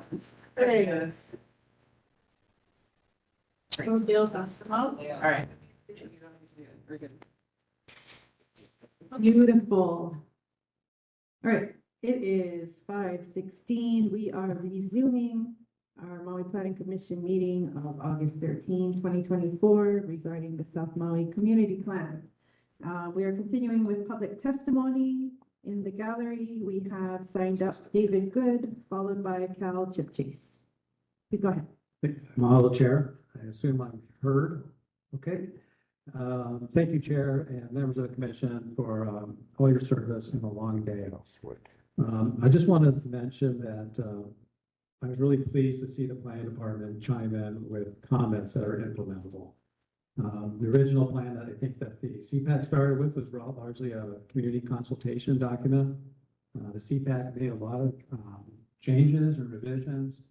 They looked for guidance often from planning and from Corp Council. Sometimes they got it, sometimes there wasn't enough time. But now the department's really had a chance to look at it. And I think with all the divisions chiming in, and so it's IAD in terms of planning and subdivision, current division and SMA implementation, the implementation division, I think now that you've got a dialogue to understand what can work and what can't, and hence the revisions. So I'm in general support of all the revisions. I'll mention some specifically that I've been following: 2.1.5, 15, and 17 through 28. And 2.3, there's 18, 20, and 26. 2.4.5 A and B, I agree with the department's changes along with the changes that have been suggested by Mr. Chipchase. And then finally, I want to spend just a little bit of time on 2.4.14. This is in regards to the low impact development standard for stormwater quality. Stormwater quality is administered by the Department of Public Works, my former department. And I talked story with those folks, and they said they had not seen the revisions, and I think that was more not a call to the planning department reach out. I think it's the fact that the fellow I talked to said he gets 250 emails a day, and it's probably in there. So I sent that to them. They're reviewing it. I've already got some comments back. I think I'm just going to tell them to talk story with you folks. But the suggested language that's left conflicts with the department's rules. And the department has, you know, their engineers. They like writing rules. They got 21 pages of rules. And the policy is written in conflicts a little bit with that. So I think some more massaging of that one would be in order. But overall, I think the department acknowledged the hard work that was put in by the CPAC, understands where the words require and encourage is important to distinguish so that you don't box yourself into situations that will be regretted later. And so I applaud the hard work. Thank you. Thank you for your testimony. Questions from the commission? Can you hold on one second? I want to make sure I wrote down the policies that you said. 2.1.15, 15. 17 through 8 to 28. There's 2.3.18, 20, and 26. And then 2.4.5 A and B, again with some changes from Mr. Chipchase, and then 2.4.14 is the one I elaborated on. Okay, thank you. Thank you. Chair, just quickly, this is Planner Philippines. I just wanted to make sure that the commissioners can hear right now. Commissioner Thompson says he cannot hear. Can the other commissioners hear? Okay. Did you? I'm not sure what's going on over there. I guess Vice Chair Thompson, which part could you not hear?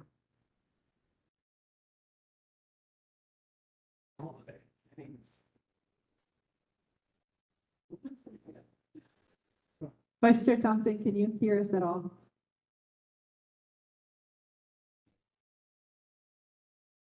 Oh, you're on mute?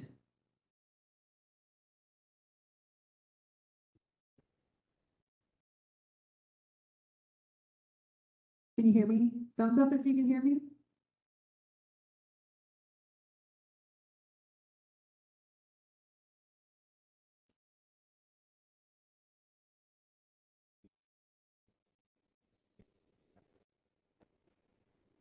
I don't think.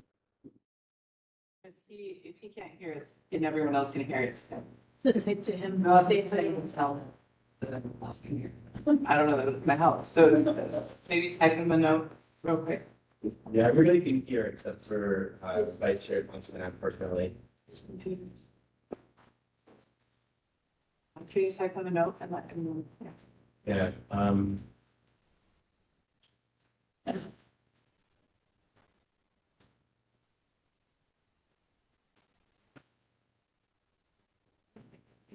The wrong brains, they're volunteering.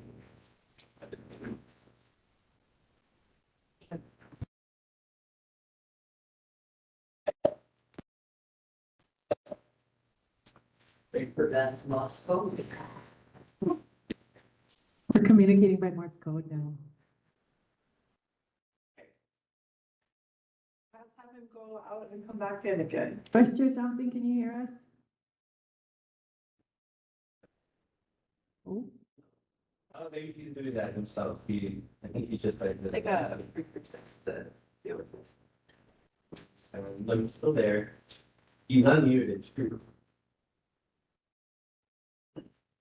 And Commissioner Lindsay go on? Yeah.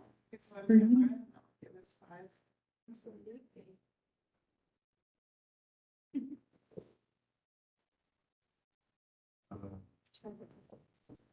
Director? I want to thank everyone who's here and listening. Apologize for all of this. We're doing the best we can. Thank you.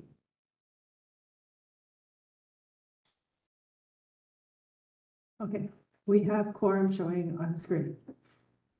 Beautiful. Our last person that I know of who has signed up to testify is Mr. Cal Chase. Thank you, Chair, Commissioners. Like Mr. Good, I support the changes that the Planning Department has proposed. I think that they make a lot of sense, and we've set that out in my written testimony. In addition to that, I have a few suggestions for some of the other sections. They're set out in my written testimony. I won't go over all of them. I'll only cover a couple of them. One is the policy that Mr. Lake talked about at 2.1.9, dealing with the 150-foot setback Malca of the highway. Like Mr. Lake, I looked for any order or agreement that imposed that setback. I couldn't find one. It seems inconsistent with the LUC's DNO. And at the end of it, at the end of the highway, I believe it would impact the Honolulu project and the phase 2 site plan that was approved by this commission. Rather than deal with a conflict between that requirement and an approved site plan by this commission, I asked that that be modified. Mr. Lake's recommendation, I think, is a good one. The balance of my comments on the rules deal with a couple of different subjects. One is not looking to make it harder to develop affordable housing.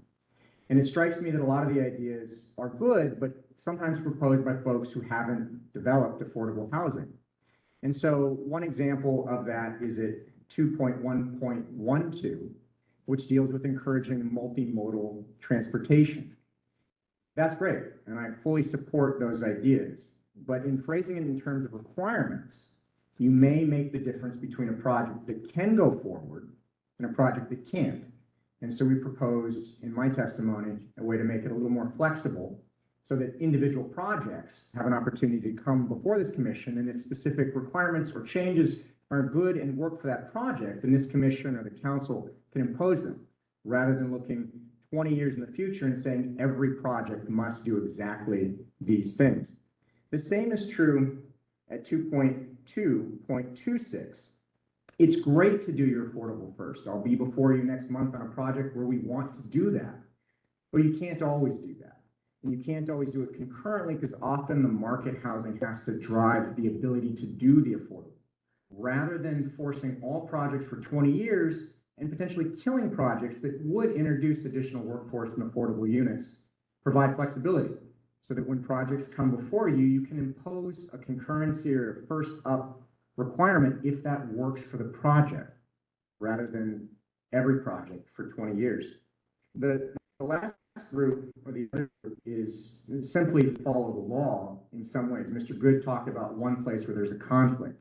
That's kind of an obvious one where there's a specific rules dealing with drainage requirements that would conflict with the South Maui Community Plan as phrased. Rather than doing that, ensure that the rules conform to the law. Another example that isn't quite as obvious is at 2.2.35, which deals with shoreline access. It would require shoreline access both laterally. Please summarize. You got it. It's my last one, Commissioner. It would require shoreline access laterally and perpendicularly for all projects that come before the commission. Under the law, you can only require access if the project is impacting existing legal access. So rather than build into your rules something that is good and we all want, but may not follow the law, allow some flexibility in the policy that you're adopting. So that when specific projects in the SMA, which will come before the commission, impact shoreline access, you can require shoreline access in return for approval of the project. Thank you very much. Good testimony. Questions from the commission? Seeing none, thank you again. Thank you, Chair. Is there anybody else online or in the gallery who would like to testify? This will be last call. Going once, going twice. Okay, testimony is now closed. Commissioners, now we have on our agenda Section 2, the policy framework, goals 2.1 through 2.5. We have lots and lots of testimony regarding individual policies. So I think it best for us to go one by one through each of them. And if you have questions or comments on them, please flag them and we will discuss. And we also have the department's memo. We can entertain questions if anybody has clarifying questions for the department, or we can go forth into policies in section 2.1. So I guess first, does anybody have any questions for the department on the memo regarding the suggested changes?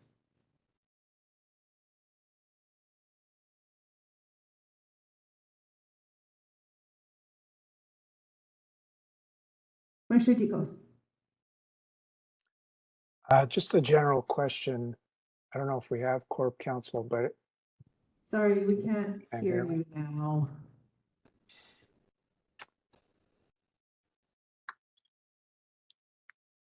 We were doing so good.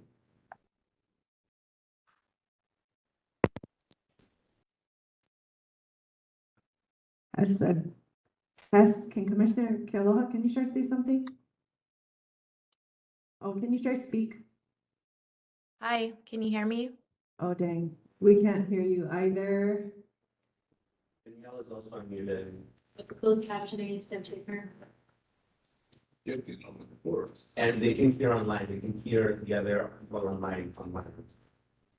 Other people. They can hear each other. Thank you. That's.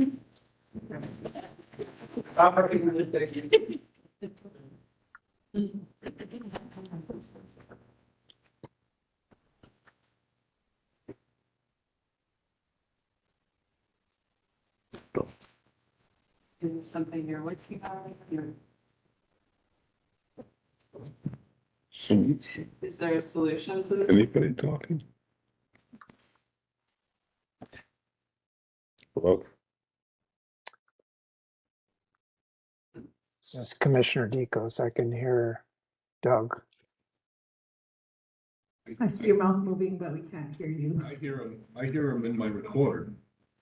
Apparently, everybody except for us in this room can hear everybody.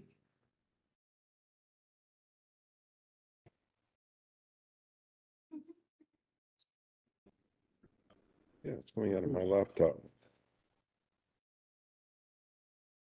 You're not muted. Hello, hello, hello. Check, check. 1, 2. We can hear you. Oh, Okay. I'm on the Zoom meeting and I can hear everybody in the Zoom meeting, and for some reason we can't hear anybody now in the room. We can hear you online. Yes, thank you.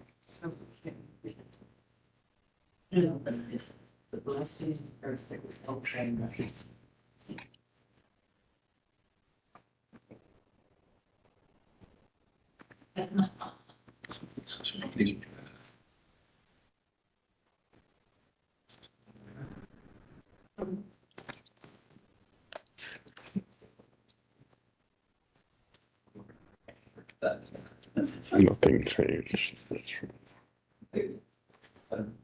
Isn't it supposed to be the? This is feeding. Is everything supposed to be unmuted? Yeah, we're getting audio from her. It says that it's muted. Says it's muted.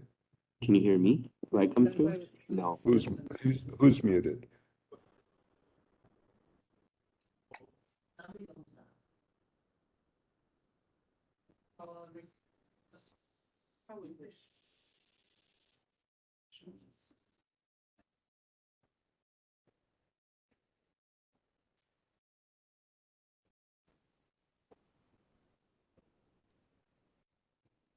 I'm hearing everything on your computer. I'm hearing myself.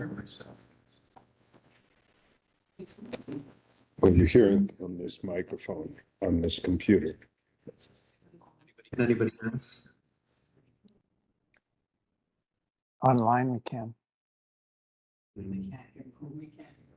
line we can. That.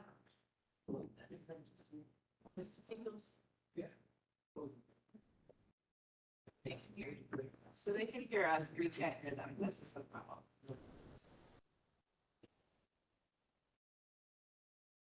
Check, check. Well, that's the microphone on the computer going into the Zoom. So, check. 1, 2. And it's going into records, and it's not coming into the room. Nothing changed.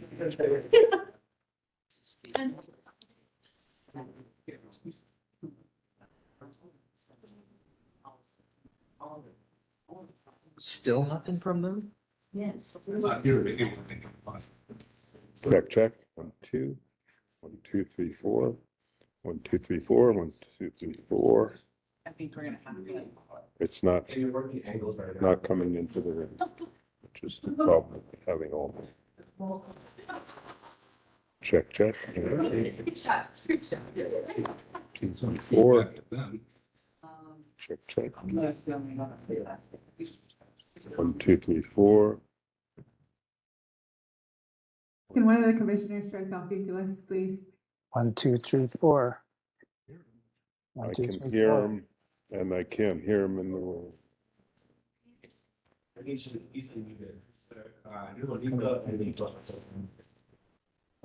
Nothing changed. Right?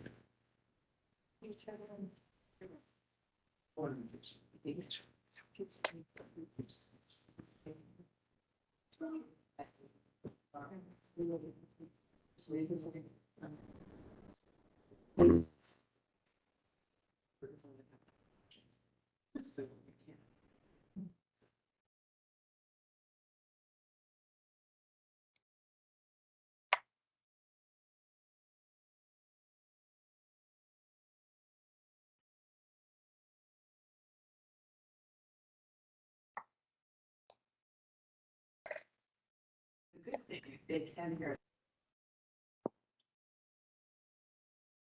So we can hear. Can we broadcast the sound of some? Look at him out. So I'm just here. Oh, getting down the stairs. Oh, that worked. I get your phone. As long as I have this rules don't matter. Check, check, test. So good.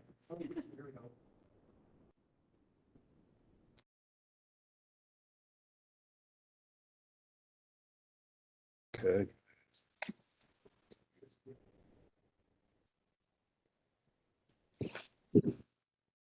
What was that?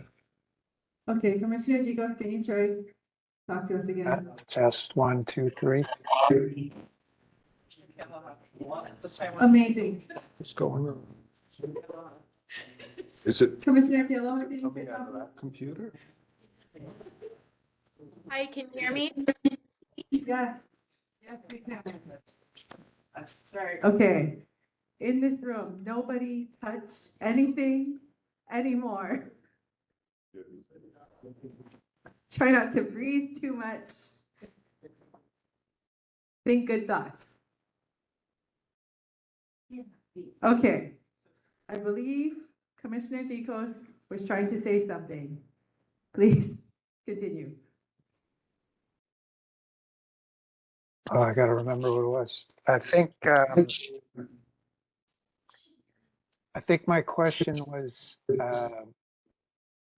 if there's a policy that states require, and somehow the applicant comes in and they have attempted to meet all the demands of the requirement, and for some reason they cannot, does that automatically dismiss that applicant?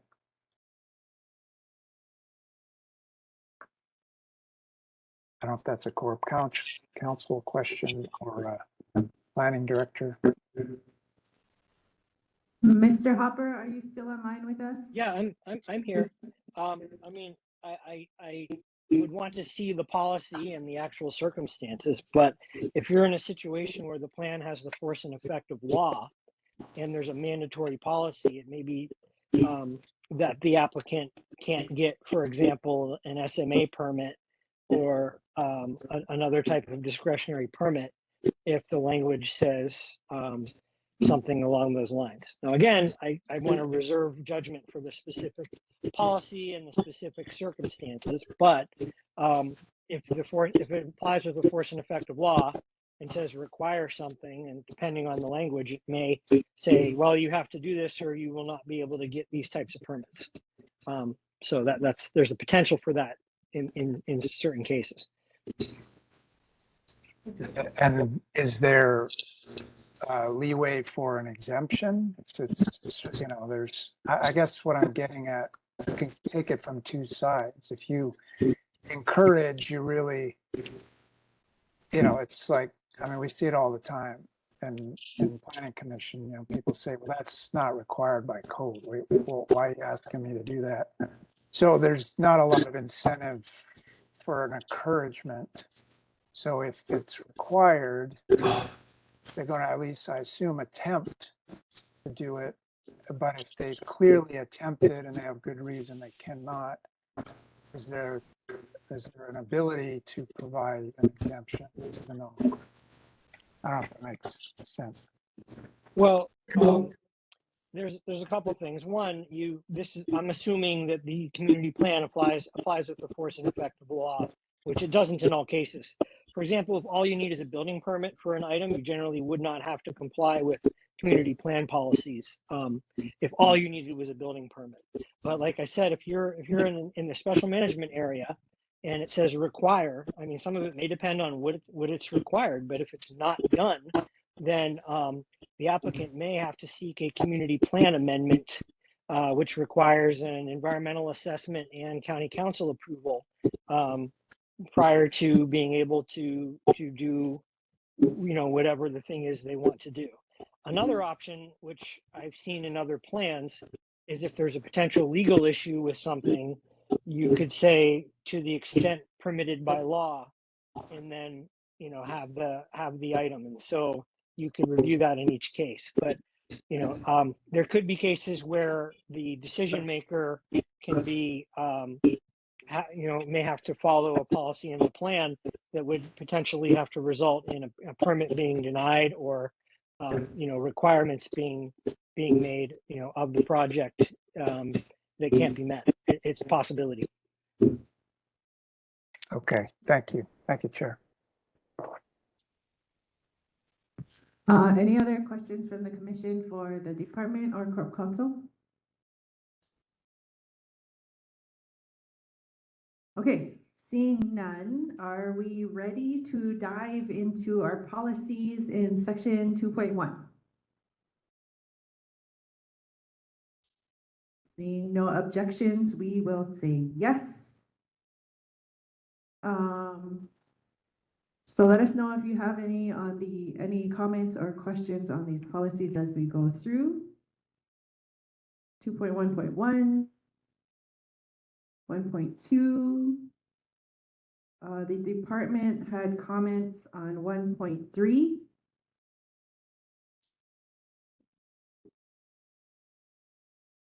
Regarding new action. I guess, Director, would you like to speak to this?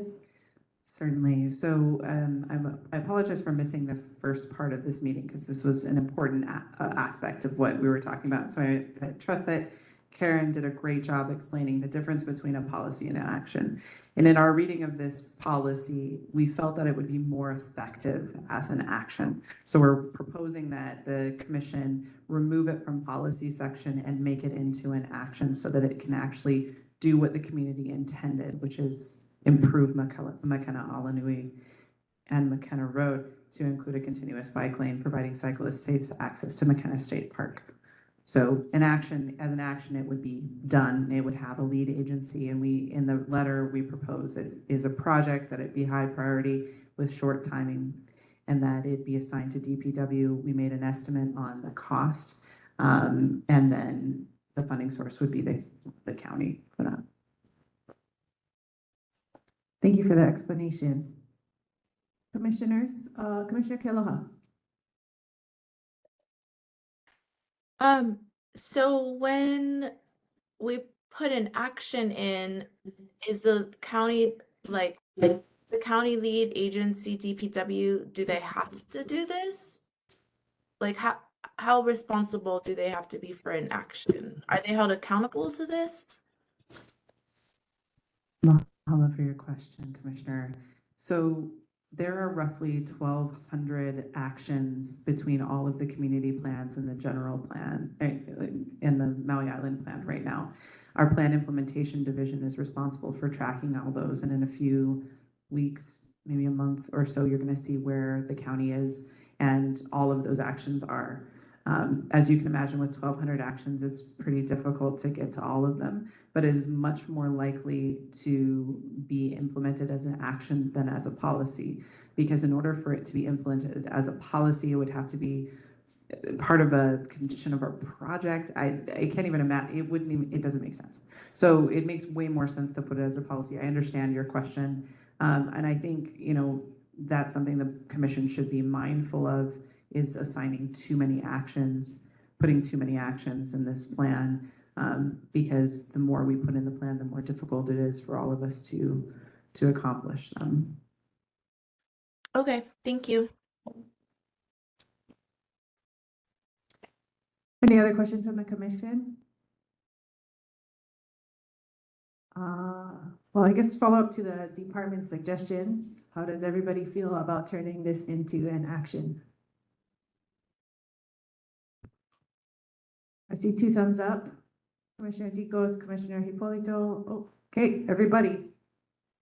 Okay. Okay, so let us proceed with that change. Now, 2.1.4, the department had comments on 2.1.5, as did many of the testifiers. Director?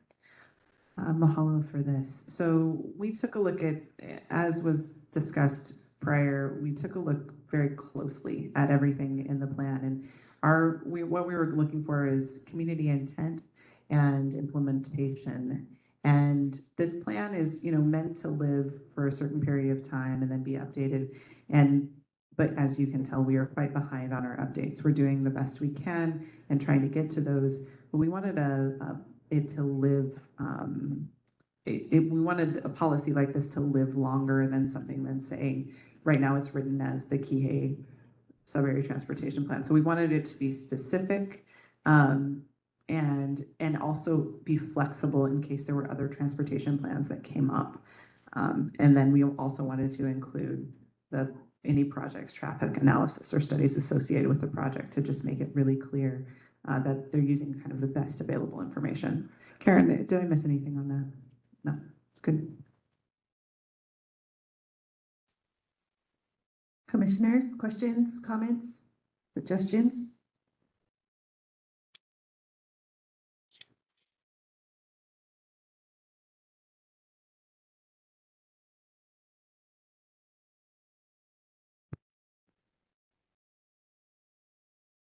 Would you like to go with the department's revision or another suggested change?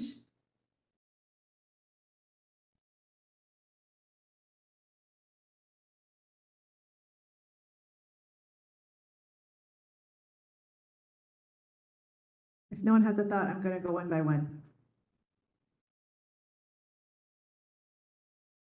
Starting with Commissioner Kealoha, followed by Commissioner Digos.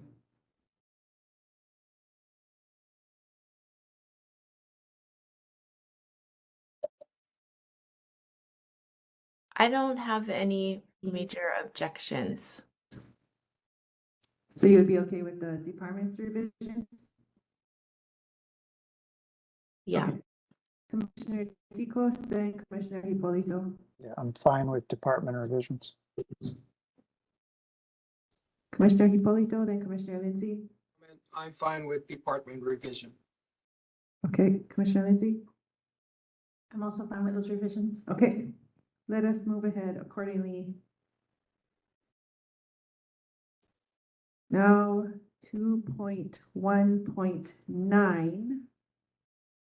There has been comments on from written testimony and oral testimony.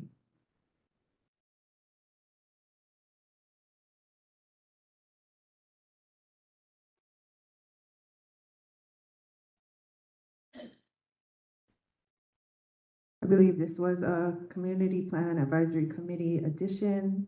We've heard from landowners, mock of the highway with suggested revisions to the size of this setback. We can discuss this. Commissioner Lindsay. I think we went over this at the last meeting, but I personally feel 150-foot setback is too large. When they come to us to be an approved project, it will be landscaped, but after that, a concern of mine would be just maintaining that 150-foot setback. Who is that gonna fall on and how will they pay for that? Because that's a large space. I believe also, we talked about how it isn't very much space if you're talking about kids walking from Pulanihakoi to wherever they need to go on that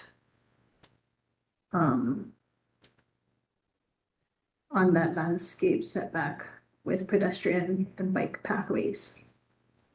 But my major concern would be possibly people living in the brush and not maintaining the landscape in 150 feet, which could be expensive and all those things. Watering and that. Thank you for the thoughts. Are there input from other commissioners? Commissioner Kealoha.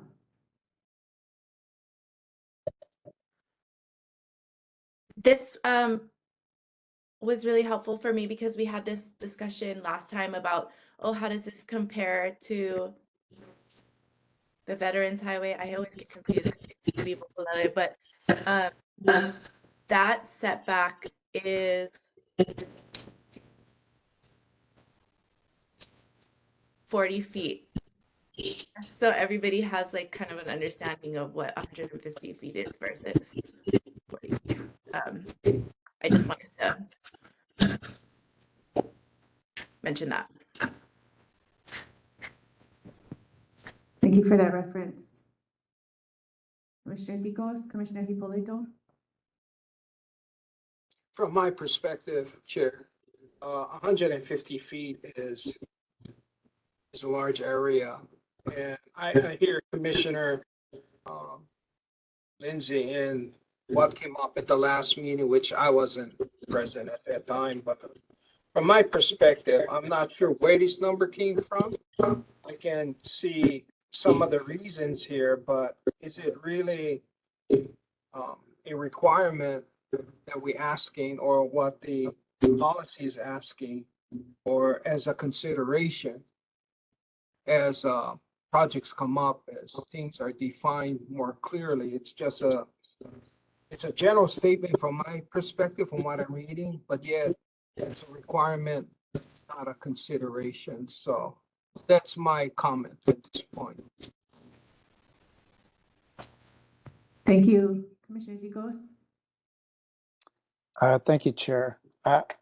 Personally, I'm reluctant to change many of these since this was the voice of the South Maui community. So unless I see glaring, like this is something that really wrong here, I'm reluctant to make a change personally. Thank you, Chair. Thank you. I guess one question I have about this, perhaps for the department, is that it got brought up in testimony that there are required setbacks per land use entitlement approvals that require less. So should this be put through at 150 feet, how does that interact with those approvals? So, Mahalo for the question. I don't have their approvals in front of me, so it would be difficult for me to opine on it. I think the important thing to keep in mind here is that the intent of the community was to have some separation between projects Malco of Pi'ilani Highway, have some sort of separation between it and the highway. We could come back to you with some information about the approvals and how those two things would interact. And that might be the way to handle this moment if you'd like. But I want to make sure that we have all the facts before we talk about that, if that's all right with the commission. Thank you, Director. Commissioners, I guess per the director's suggestion, would we be okay with flagging this for future? I'm okay with flagging. Sure. Commissioner Hippolito, I'm okay with flagging this for once we get more data. Okay, thank you, Commissioner Hippolito. Everybody else okay with flagging this? Oh, Ms. Konkowicz? So this is from the Land Use Commission decision and order docket A94-706, discusses the condition that the petitioner shall provide for a frontage road parallel to Pi'ilani Highway and other connector roads within the petition area in coordination with other developments.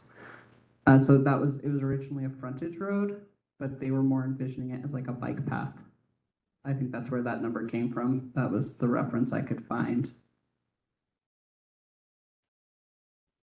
Even so, I think that we should spend a little more time with this question so that we can come back and give you a really solid answer. I mean, if you are interested in encouraging these projects to develop with 100, because it's not just Pi'ilani Promenade, that's the other thing to keep in mind. Or Honolulu, whatever it's going to be called. So this will affect other things. I think the question is, does it need to be so prescriptive? And could it say instead, encourage all property malka, or require to, as our attorney said, to the extent practicable by law or whatever. That language might be the solution to get to the intent without coming into conflict. But we can do more research if that is what the commission would want. And just keep in mind that it's more than just the one property owner that came on today.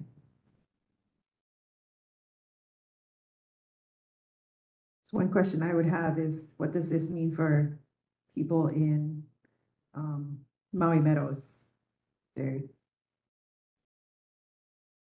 Great question. So that would come into, for our previously developed property, this is different because it's not an SMA. And so it only applies during very strange, I mean, it wouldn't apply in that case.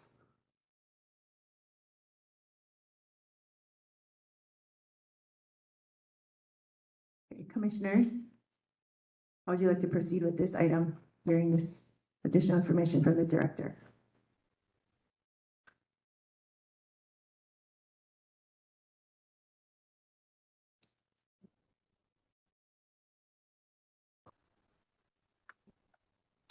I'm fine with flagging it and coming back to it. Commissioner Lindsay?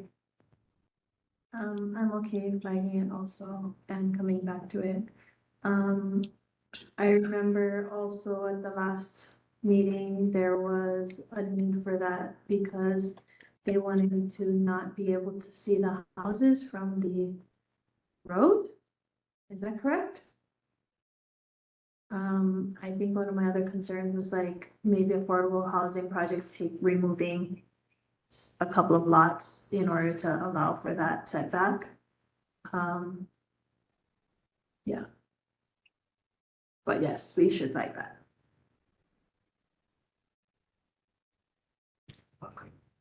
So Director, you'll come back with us, to us with more information regarding the properties marked of the highway, previous approvals, and how this will apply. Yeah, sure. Yeah, okay. Yep, sure. Thank you very much. Okay, 2.1.10. 1.11, the department had a suggested change from shall to must.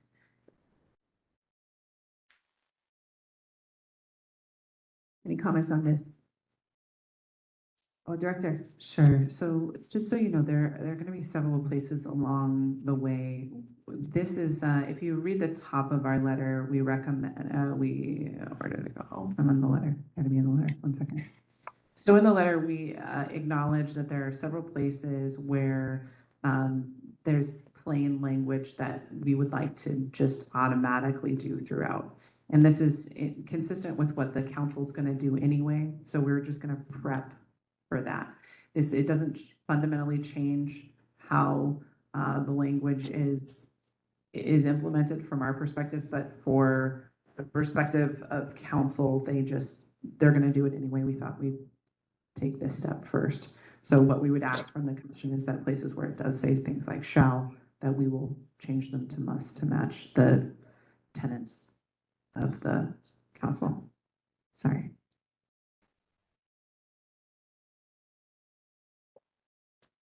I have a question.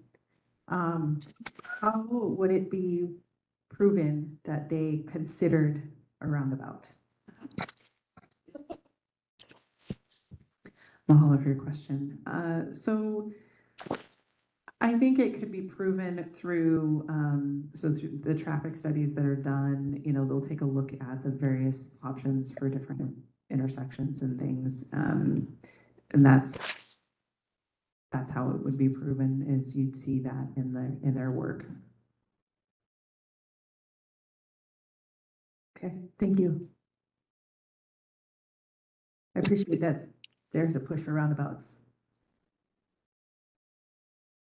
Is everybody okay with the change to must from shall? You can just show a thumbs up. Okay. Sounds good. Shall becomes must for 1.11. 2.1.12, we've had quite a bit of testimony on.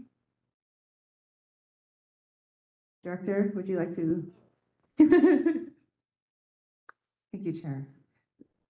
This is not something that the department is going to die on its sword about. If it's something that the community feels strongly about, we could not see a scenario under which there would be programs for these things that would be effectuated by adoption of, a passing of a project. So it really is a cleanup thing for us. But if it's something that folks feel very strongly about, I don't think any of us have strong feelings about it.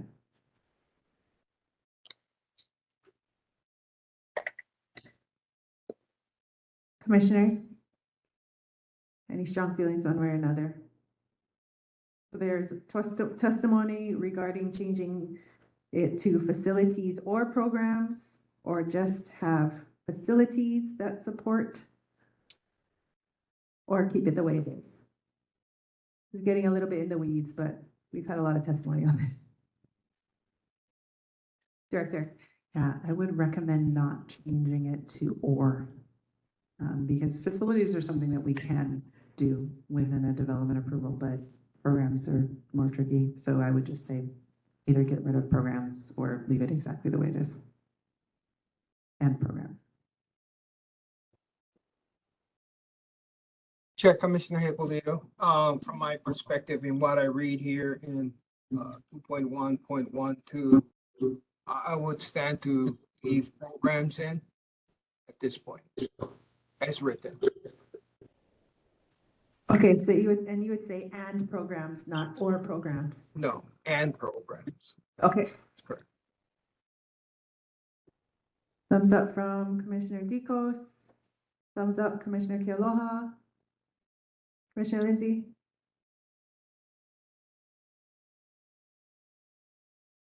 Yeah, that's fine.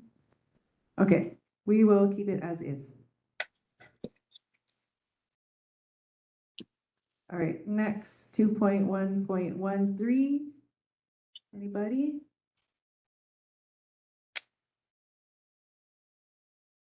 Commissioner Lindsay? No. Okay, 2.1.14. We have testimony on Director. Hello, Chair. So we saw this to be similar to Action 1.03 in the plan. And the intent of the policy is to have the North-South Collector Road completed along with this multi-use path. And no one, I think, disputes that we want that done. We just think it has more effect as an action. If it's left as a policy, it's there. And that's fine.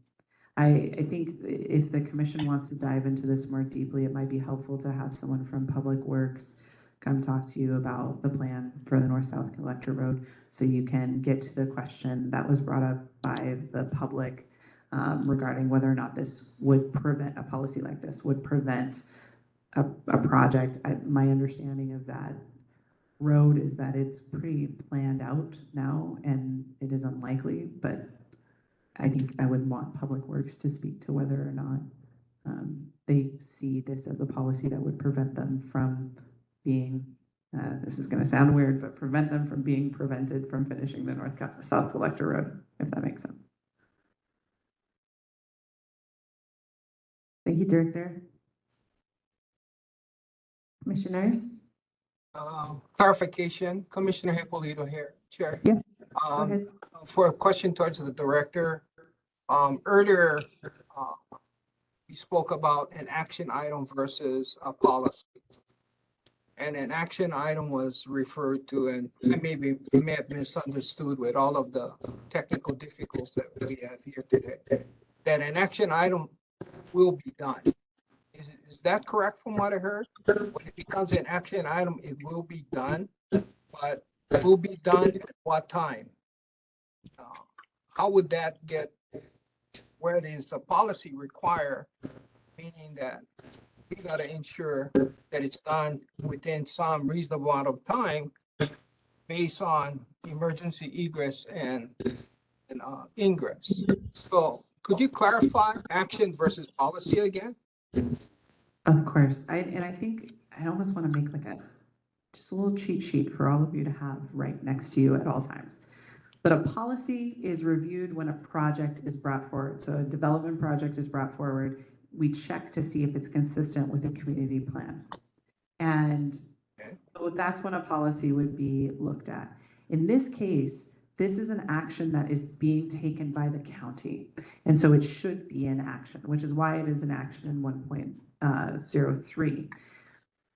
There is no, so once it becomes an action, once the county knows about it, it really is up to the county to put it on its capital improvement program, on its transportation improvement program, and then go about getting funding and doing it, right? The North-South Collector Road is already within our programming. We know we want it done. So the timing of that, again, if the commission wants to dive more deeply into this, we can ask Public Works to join us for the next meeting so you can talk more intensively about the North-South Collector Road. I don't have their timing committed to memory, but I do know that it is going in phases, and it is certainly top of mind for them. And they also just got a raise grant, a federal raise grant to do it for $25 million.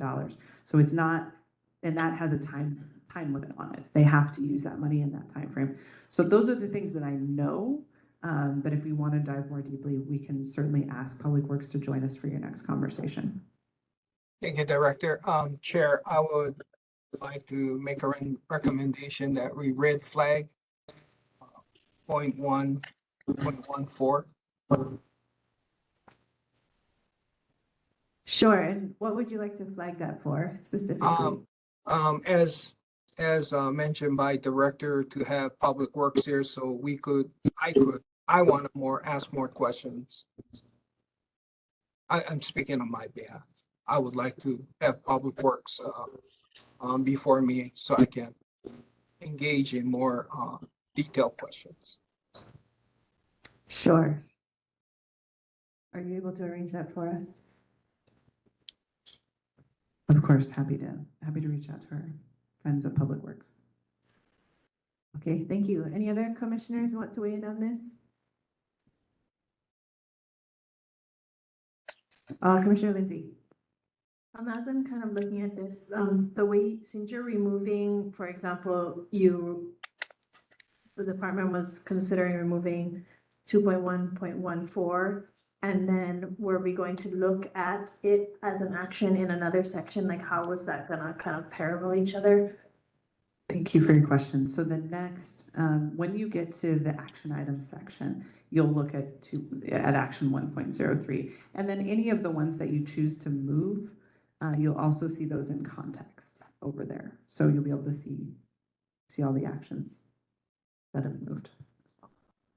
Okay, I don't know how hard this will be, but if we were able to connect the two for our readability and understanding what we're doing, that would be helpful. I'm not sure how possible that is, but yeah, if we were like, I don't know, parentheses connected to action item, blah, blah, blah, or just for us to be able to understand what's happening on the document. I think we may be able to do something. We'll figure out a way. It probably won't be in the actual document. It may be in a transmittal memo or something like that. Not all actions are connected to a policy for good reason, because they're different things. But to the point where we can say, you remember that on page 33, you remove this, we'll do our best to articulate that for you. If it's a lot of work, I would say no, but it would just be a lot simpler for us to, process. Sure. Not I talk more into the mic. Oh, excuse me. It would just be easier to process, not being planners. Understood. We'll do our best. Yeah, thank you for that. Okay, so 2.1.14 is flagged for Department of Public Works to come and answer our questions. Next, 2.1.15, the department had a proposal to nix this one. Director? So I think our explanation here is pretty self-explanatory, that, these things are already exempted. Many of these things are already exempted from 205A. And then it calls out the North-South Collector Road, which and this is another question that you may want to talk with Public Works about, is where they are in their process. They may have already done parts of this. So I think the intent here was to speed up the North-South Collector Road. But even so, for some of the funding that's required, they may even be required to do anything. So those are all the things that I think are a good question for Public Works. So you can certainly flag this and come back to it. Commissioners, shall we flag this for Public Works also? I see thumbs up from Commissioner Kealoha. nodding from Commissioner Hippolito. Okay, we'll add this to the list for Public Works. 2.1.16, there is testimony on also, Director. Certainly. So this particular item, we saw it, and I was surprised at the testimony that we heard, because what we have proposed is to expand the reach of this policy so that it doesn't just apply to the Lipoa Business District, which we could find no evidence of boundaries, district boundaries for it. So that, number one, is a huge red flag for us, that we want to be able to say, well, you know, when someone comes in, we can say, yeah, you're in the Lipoa Business District, but then we couldn't find any evidence of that. So we propose that just to remove that, the in and around Lipoa Business District, so that it applies more broadly. It is a support policy. It's not there's one of those policy that's aspirational and do not identify with what the testifiers have said on this particular subject. We believe that the change makes it more broad.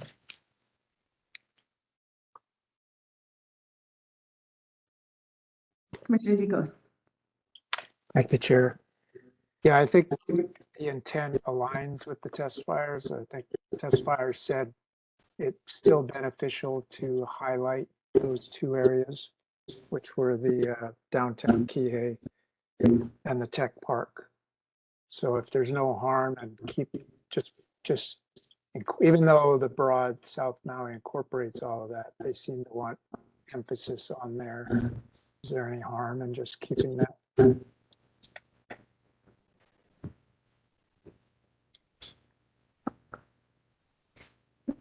Director. So I think the harm comes in that it's not a defined space. So we wouldn't know exactly how to apply it. You could say, I mean, you could leave it in there, but I would definitely encourage you to say through and add multi-use paths throughout South Maui, including in and around the Lipoa Business District. That might be an alternative language choice. But again, I think the department is mostly concerned that this is an undefined space, and that breeds confusion. And is it the definition of the business district or the definition of downtown Kihei and the research tech park? I guess those are both fuzzy definitions. Well, so in our statement up here, we say the Lipoa Business District could apply to both downtown Kihei and the Lipoa Business Park, but we don't actually know that that's what it means. So we were kind of supposing that's what it meant in our comment here. I think the important thing is fewer words is sometimes better. And in this case, if you just remove these words, it still applies to whatever someone thinks the Lipoa Business District is. There's no need to call it out specifically in this way. And that's the department's position. Thank you, Chair. Yes, thank you, Director. Commissioner Lindsay. I'm wondering if you could cite the drainage way that was mentioned in testimony instead of citing the Lipoa Business District and or downtown Kihei, because she cited a specific drainage way that sounded very important to the wetlands of this area, which is everything according to this document. So I'm wondering if we could go back and get those two names.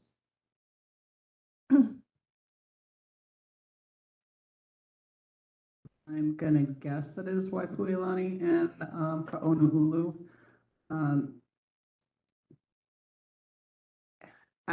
This is one where adding the extra words really isn't helpful. It's just adding it. We understand that that's where you want to support them. It's also not, this isn't about exclusively the protection of wetlands. It's about integrating multi-use paths, but prioritizing the health of the wetlands.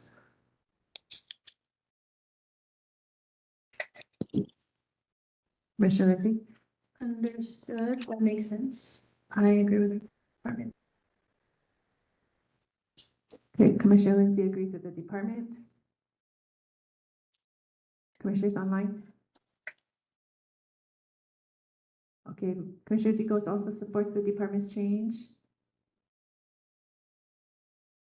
Commissioner Hipolito and Kealoha. And I guess my concern with calling out specific areas is, does that discount other wetlands in South Maui as well? I would assume if you have it applied to all of South Maui, it can apply to any and all wetlands in South Maui. Okay.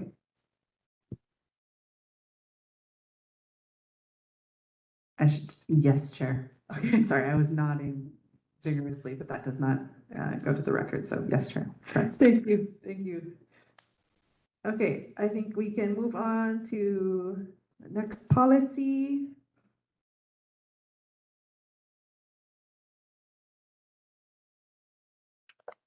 We had testimony regarding 2.1.17 through 28. Or is that 2.2.1?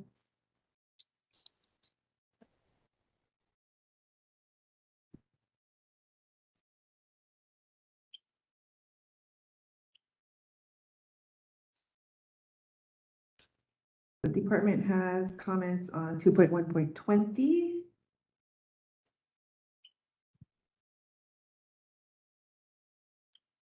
Director?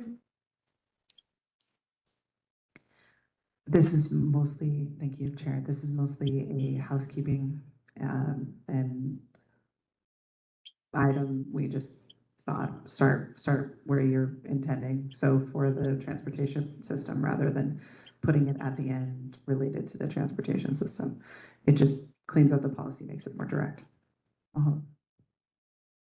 Thank you. Thumbs up from Commissioner Dicos. Thumbs up from Kealoha. Thumbs up from Commissioner Hipolito. Thumbs up from Commissioner Lindsay. Okay, appreciate that read from the department. There's been testimony about the use of require.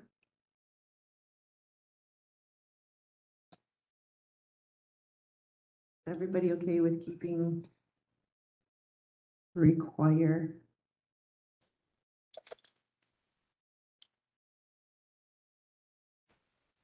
Commissioner Lindsay.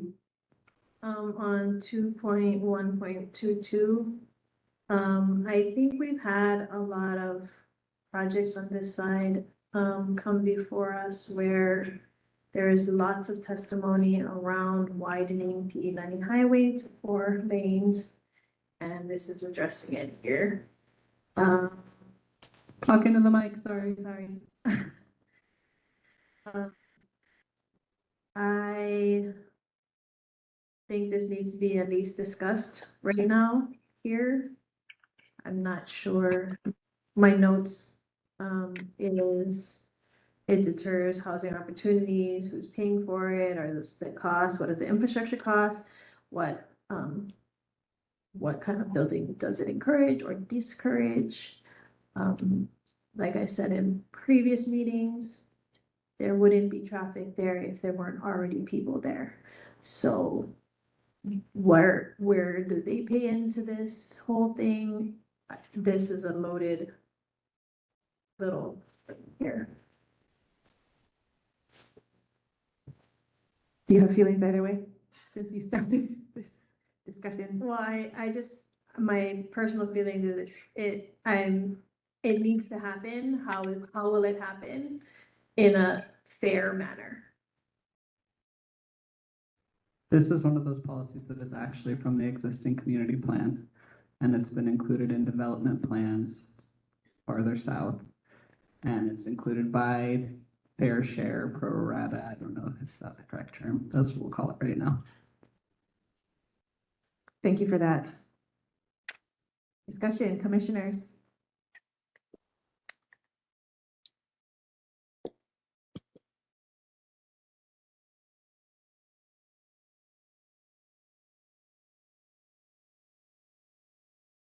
You can go Commissioner Hipolito, followed by Commissioner Dicos, and then Commissioner Kealoha. Chair, I'm not sure how to phrase my questions. I support Commissioner Enzi. You know, it's like I don't have enough. I see two groups there. That's determined by Department of Trans and Department of Public Works. Sometimes I don't think that two departments agree, but yet we're making a policy that they're going to determine about widening that 4-lane highway, which we came across many of our projects before. I'll bypass for now. I'm still pondering in my mind about this policy. Thank you. Commissioner Dicos? Yeah, personally, I would love to see the policies around mass transit and make, multimodal use become improve the area so much you wouldn't need a 4-lane highway, which I think would be appreciated by the community as well, but I'm not sure that's likely to happen. So I don't have a comment or change here. Thank you. Commissioner Kealoha?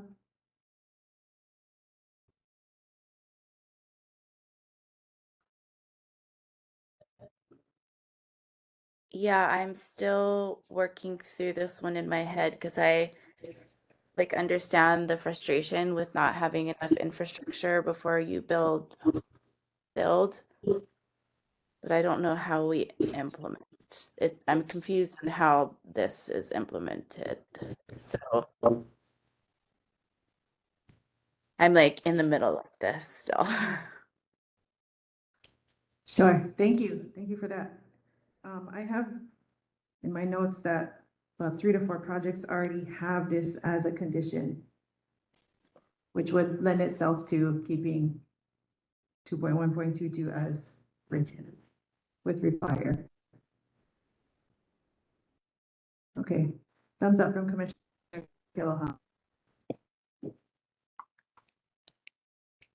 Commissioner Dicos, thumbs up.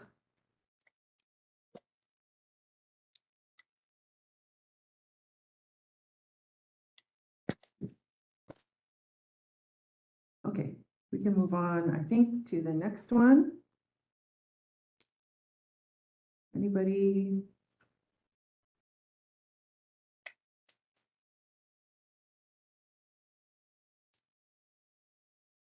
Two point 1.23, I have a note from the director that developers already envision this bypass project already and have right of ways down in future plans.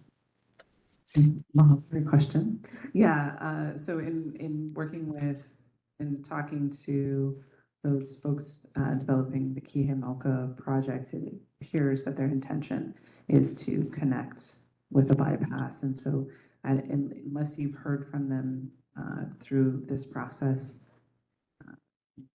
being uncomfortable with this policy, I don't think they did even testify on it during CPAC in a negative way, but Karen could maybe address that, I'm not sure. I don't remember specific testimony about it. It is in the drawings that we received as part of the presentations.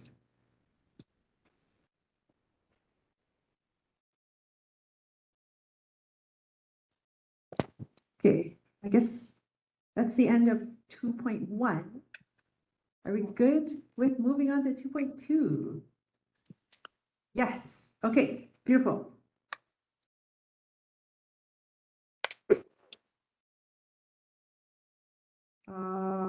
Well, the first one the department has flagged is 2.2.6 as a possible action. Chair, so this is an encourage policy, just as a reminder. So, but also the term major parks and public spaces doesn't seem to have a good definition. And so we just felt like it wasn't a necessary word. And I think, encouraging public restrooms in parks and public spaces is just as good, if not better, than saying major parks and public spaces. That is why the department made this recommendation.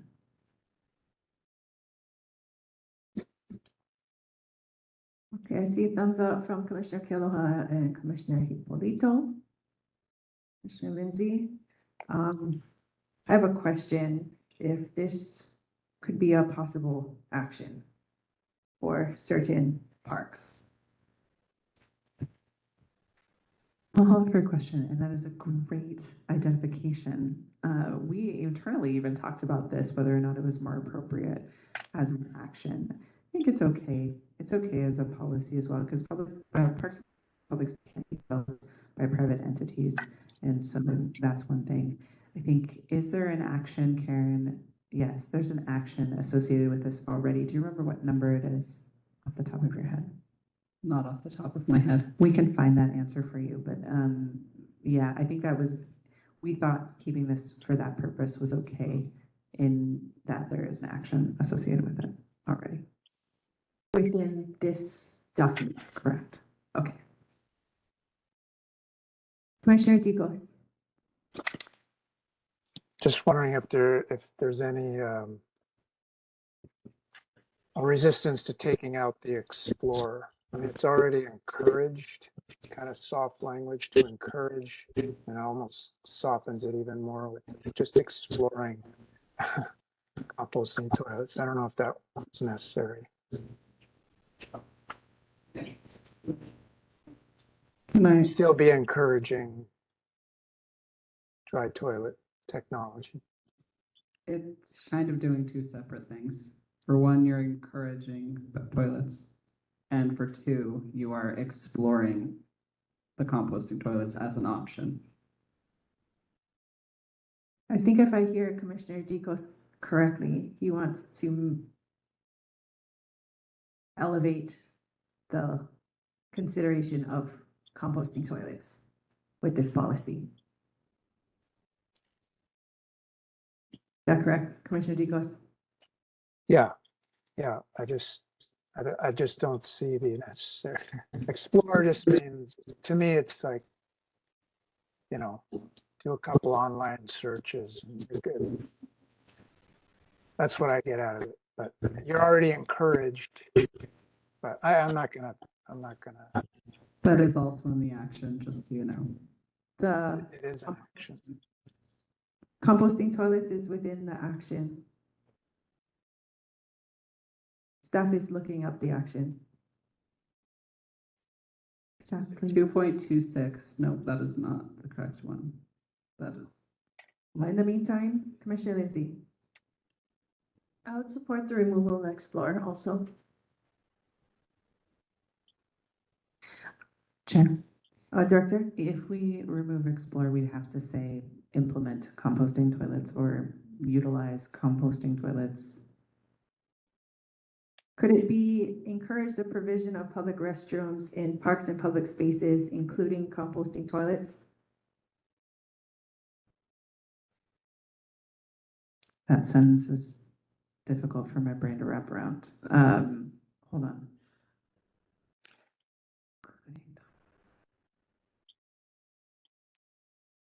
And include? Or encourage the provision of public restrooms in parks and public spaces with composting toilets? How about encourage the provision of public restrooms with composting toilets in parks and public spaces? Perfect. Okay, that's better. Commissioner Dicos, is that for you? Thumbs up from Commissioner Dicos, thumbs up from Commissioner Hippolito, thumbs up from Commissioner Lindsay, thumbs up from Commissioner Kealoha. Okay, staff, did you get that change? Okay. I will read it again because it's in my brain. Encourage the provision of public restrooms with composting toilets in parks and public spaces. So after public restrooms, just caret and composting toilets and delete the rest.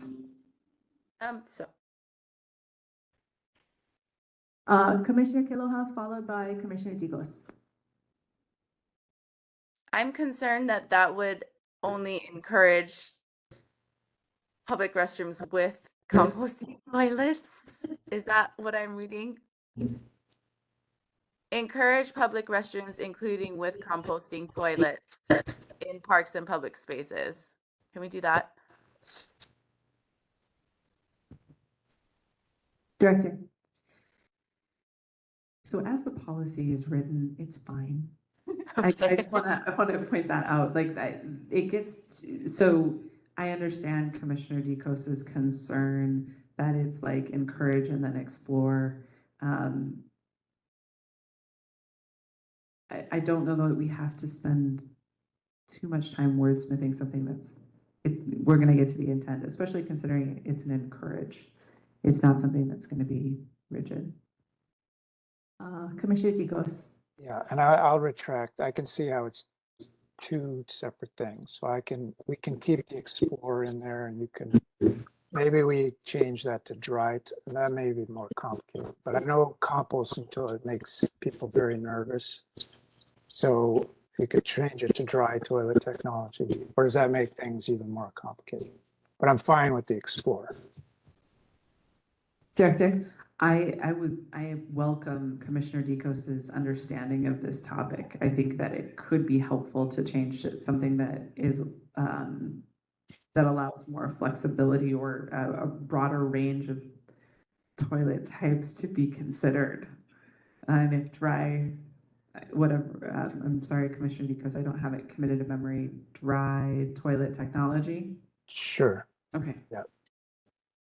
And just to know where this is coming from, right? We talk about water, talk about the concerns of wastewater and impacts to from injection. Well, all of that stuff ties into black water.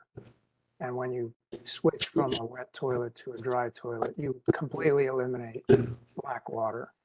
So that's why this is so important. And I know there's a stigma around it. If we ever got over the stigma by actually implementing some of these, everyone would be saying, why aren't we implementing this 20 years ago to solve a lot of our wastewater concerns? So that's where this stems from.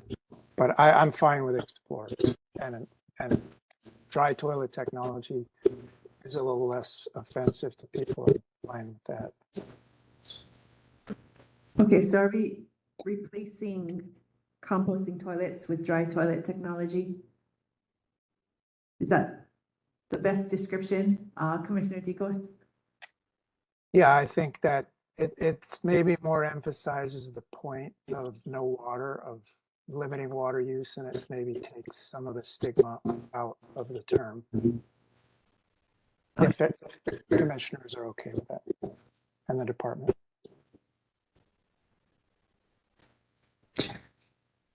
Director? The department's comfortable with that language. Thank you. Did staff catch that? Okay. And we're sort of back to the original language. Yeah, okay, got it. But we did take out major parks so that it's more inclusive of all parks. Do you want me just to read what it would say? Yes, please, just to make sure. Encourage the provision of public restrooms in parks and public spaces and explore implementing dry toilet technology. Oh, okay, we got thumbs up. Thank you.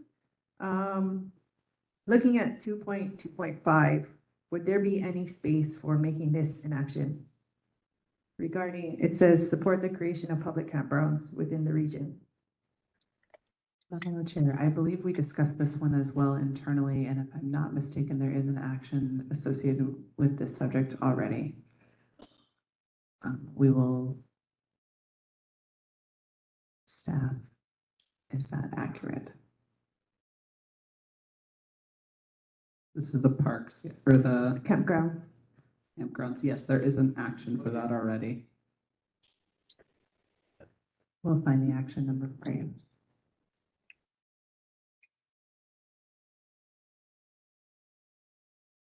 Okay. Staff will confirm that for us.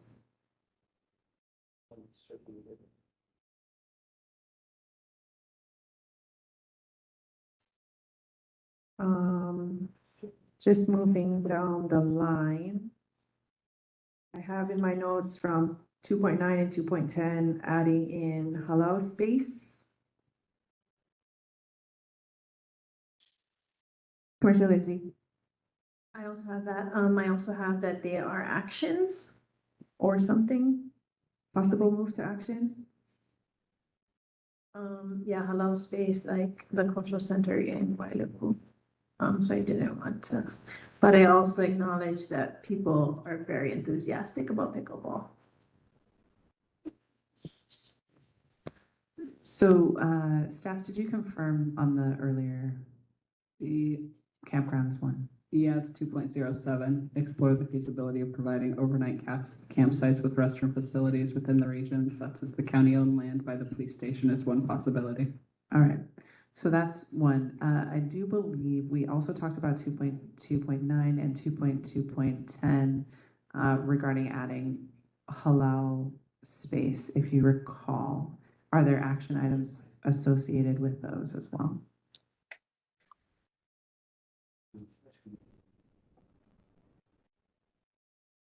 Thank you, staff. You guys are doing great.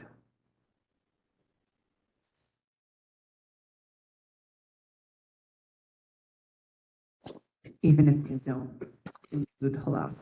But really, the first one was support the development of a public performance and gathering space in South Maui.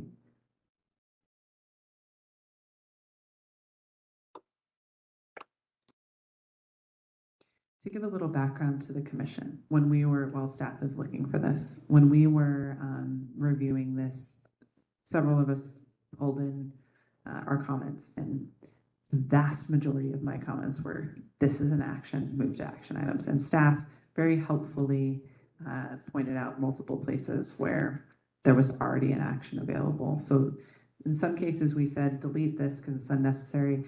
In some cases, in 2.2.9 is an example of that, also 10, it doesn't hurt to have it as a policy. You might as well leave it in there in case a project comes through that has this in it and it can be supported. So that's one of the reasons for that. Staff, did we find something on public performance and gathering space in the action?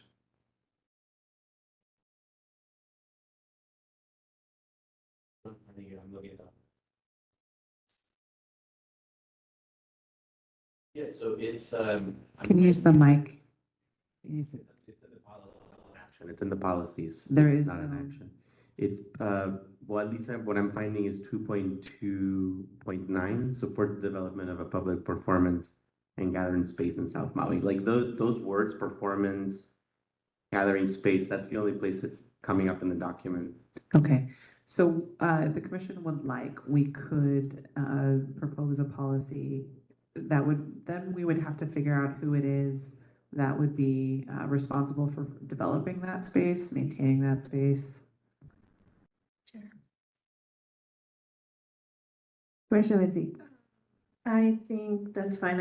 I don't know why I noted it as action. I don't know. It's big. No, I have in my notes, director, possible move to action. Well, sounds like it's my fault. I apologize. I think it's okay. I think it's okay where it's at because it's likely going to be developed in conjunction with something else potentially. So I think it's okay. Okay, any other comments from the commission? We can move on. 2.2.12. Commissioner Lindsay. I also have this one as an action, and I have notes. Priority.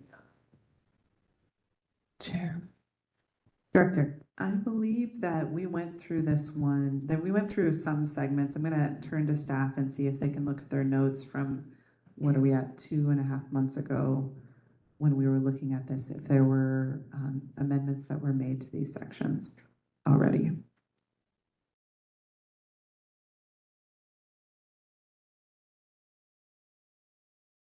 I'll have to go on the line, so I have to go.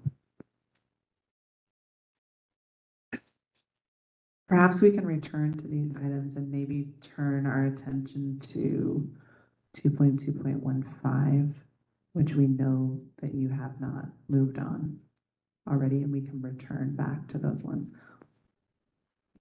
Yep.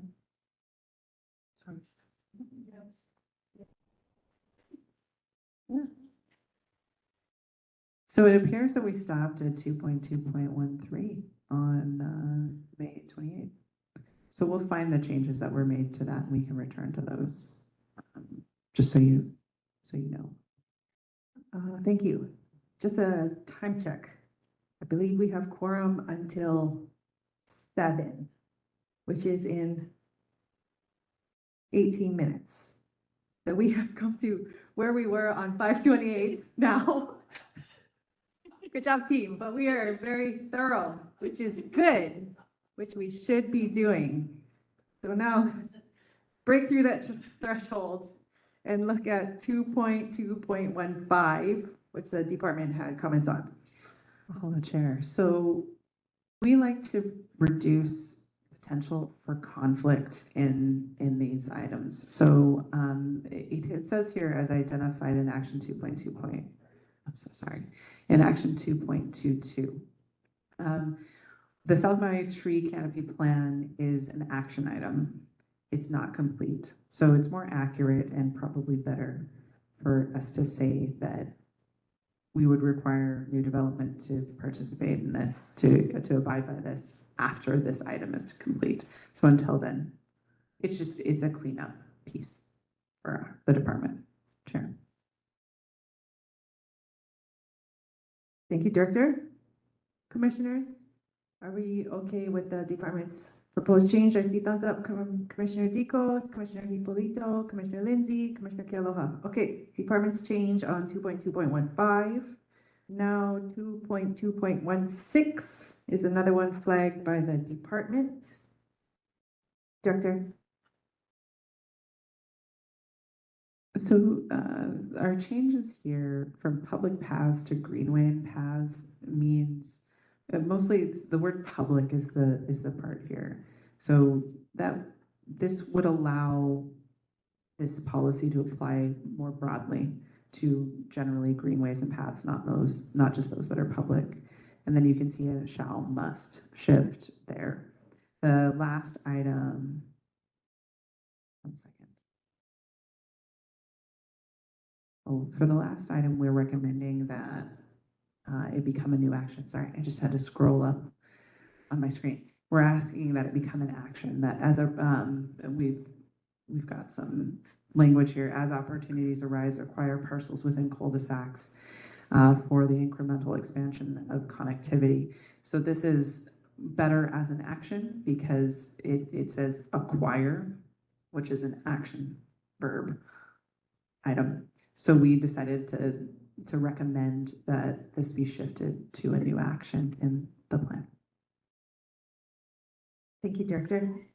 Commissioners? Okay. Okay, thumbs up from Commissioner Hipolito, Commissioner Dicos, Commissioner Kealoha. Commissioner Lindsay, do you have comments?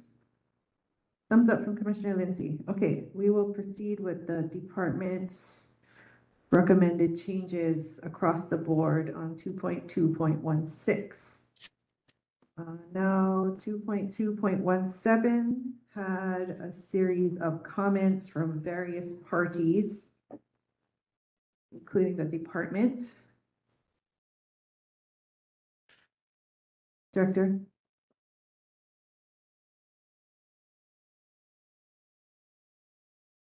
So the intent of this policy, as I say here, as we say in our letter, is to encourage more pedestrian-oriented and complete communities. And requiring everyone to do this is maybe difficult for smaller developments to achieve.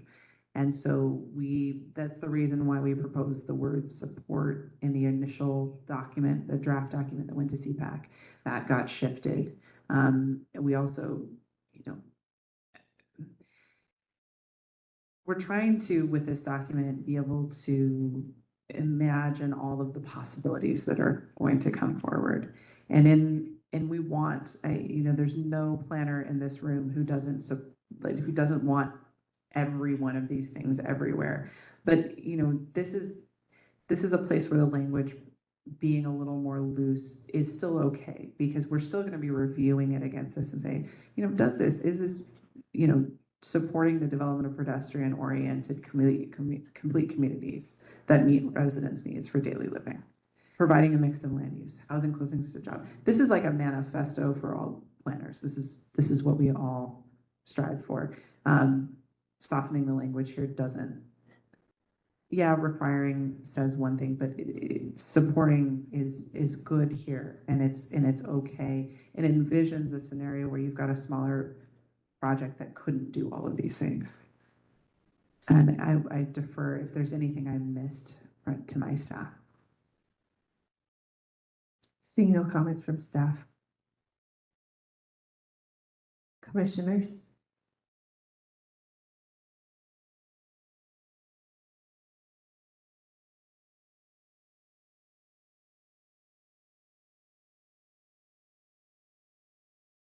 Commissioner Lindsay. I support what the department says. Hopefully the public who testified understands that after listening to what you just said. Thank you. Speak loud so that's in the record. I support what you just said. Hopefully, because there was a few testimonies with that specifically saying, make sure you use require 2.217. But after hearing the response from you, Director, I think that is good for me. Thank you. Okay, Commissioner Dicos. Go ahead. Yeah, this one I might have concerns with, and I do believe that the department, you know, like they say, they subscribe to all of this, they want to see all of this, but I just, from the projects we've seen in the past year, I just don't see those projects subscribing to this. I think there's and if there isn't a bigger push, I don't see how this gets elevated to see more of this happening, but maybe. So I understand the flexibility. It's a lot to incorporate, think about, but I certainly can understand why the South Maui community is adamant about this section, because there's very little walkability and some of those requirements down there. So I don't know, I'm struggling with removing the required on this one. Thank you, Commissioner Dicos. Chair? Yes, Commissioner Commissioner Hippolito. Go ahead. My comment here is, you know, listening to a lot of the testifiers, talking about strong words versus, you know, arbitrary or kind of loose words. I feel that this one here too, that require is for new developments that we need to incorporate versus support. When I look at the departments, it's support the development. You know, whereas for me, I think requiring the way it's written is more specific and more holding developers accountable to ensure that these pedestrians and comprise of complete communities that meet residents' needs for daily living, provided mixed land uses, houses close to jobs. And I think if you look at the past, some of our communities was developed around that. You know, schools, small little grocery stores. So I don't think this is new technology. I think it's something that we just got away from. So from my perspective, I support 2.1217 as written. Thank you, Commissioner Hippolito. Commissioner Kealoha, you want to weigh in? Yeah, I look at 2.2, 0.18, 0.19, and 0.17, sorry, 0.17, 1.8, and 1.9 kind of like together. And I go back and forth, and maybe I'm just getting it too much into the weeds because I support all of this, but so I would just say I would support 2.2.19 requiring workforce housing units to be spread out equitably. Like, I think that's a good idea, but then does that mean, what about like McKenna? There's no schools in McKenna, so does that now say new developments? You know what I mean? Like, oh, but then there's no, yeah. I guess do you see what I'm saying? Like, then I might, is that contradictory to 2.2.17, which says required new developments must be near schools? Yeah, thank you for that, Mana'o. I'm wondering if we could do a change that says, something in the middle that says require that new developments to the extent practicable be yada, yada, yada. I think that's a good middle ground, Chair, because it could meet the concern of the department is that a smaller scale project is not going to be able to be a complete community that meets all of the resident needs, right? So to the extent practicable might be the solution. So require that new development to the extent practicable be pedestrian oriented, and I would recommend composed rather than comprised of, mostly because of English. Yeah, I'm good with your revision. Thank you, Commissioner Hipolito. I see nodding from Commissioner Kealoha. Thumbs up from Commissioner Lindsay. Thumbs up from Commissioner Ticos. Okay, staff got that? I see nodding. Okay, good. Thank you. I guess 2.18. Department has or versus and. Well, hello, Chair. I believe this is actually may have come from a letter that we got from Department of Housing and Human Concerns prior to its split from into two different things, if I'm not mistaken. So, their concern is similar to the one that was above, right? That every project needs to be near job centers, schools, transit, and services is a lot. Or gives some flexibility so that these projects, and again, this is another place where every planner in this room recognizes that it is smart and wise to put affordable housing and workforce housing, frankly, all housing, close to services so people don't have to drive. They can walk, they can pedal, they can roll to their various destinations rather than having to get into a vehicle for everything. So this is just recognizing the reality that it's difficult to meet all of these things. So instead of and, putting or is the recommendation. Thank you, Director. Commissioners? Commissioner Ticos.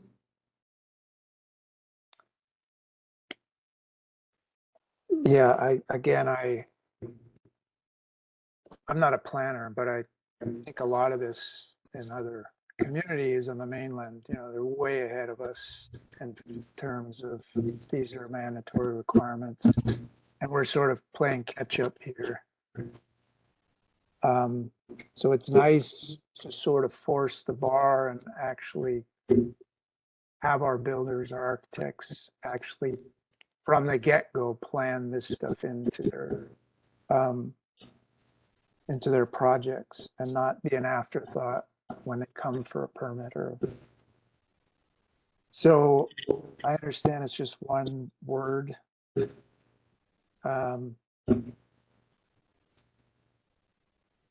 I definitely like to encourage that they try to hit as many of those marks as possible, that it's a holistic approach to the design of the project. So I do think that change dramatically reduces the bar, but I'm not a planner, so I'm open to being educated. Director.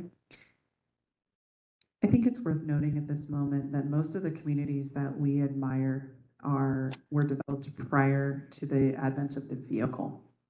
And some of the most walkable, desirable communities did that without zoning, without codes. And I've always been very pro zoning, but as I get older, I look at it and I see the flaws. I see the flaws in the way that we do our work and how we've created the situation, the suburban situation that we have. That said, it is possible to, in this scenario as well, to say to be near job center, schools, transit, and services to the extent possible. And we keep all of those things on people's minds. I think the force and effect is exactly the same as changing it to or, but that might be the way to deal with this issue if the commissioner is uncomfortable. Okay, Commissioner Dico selects that proposed language. Commissioner Hipolito, go ahead. Chair, that instead of taking out and or, what if you just put in a comma there? Transit, comma, services, and include pedestrian. How would that language fit the directive? Director, thank you for the suggestion. I do think it makes it more of a problem because what we're saying here is job centers, schools, transit, or services, or and services, and include these pedestrian-oriented elements. So if we changed it to or, then it can be, say, near a job center and services, maybe not next to a school or transit, and that it include pedestrian-oriented design elements that create walkable communities. So I think it might make it more difficult to implement. Okay, I hear you, Director. In this case, again, like Commissioner Deco's, I see the word and as something more confirming versus or. So, yeah, I would like to be educated a little bit more too. Thank you, Commissioner Hipolito, Director. So if I may, it is 6:59, and we could come back with a little bit more on this particular item as well, understanding that the commission wants a little more background on it. I also think there's some things to say about how, 201H processes can be exempt from the community plan. So you're working on this policy that may just not be implemented anyway. So we can come back with more thoughts and help the commission. And I think it's also a good idea, maybe perhaps as part of our training, to talk about the origins of planning when we do commissioner training, when you have new commissioners, to talk a little bit about, the basic building blocks of the planning world and why we think about things the way that we do, because it might help support you guys as you do your work.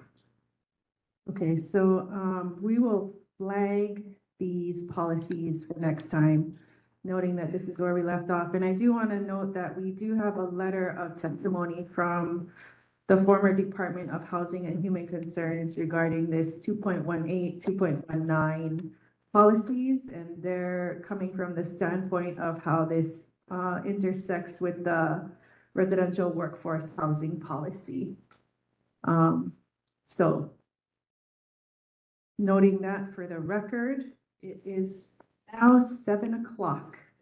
I believe we are about to lose quorum, and this was our stated time for our meeting.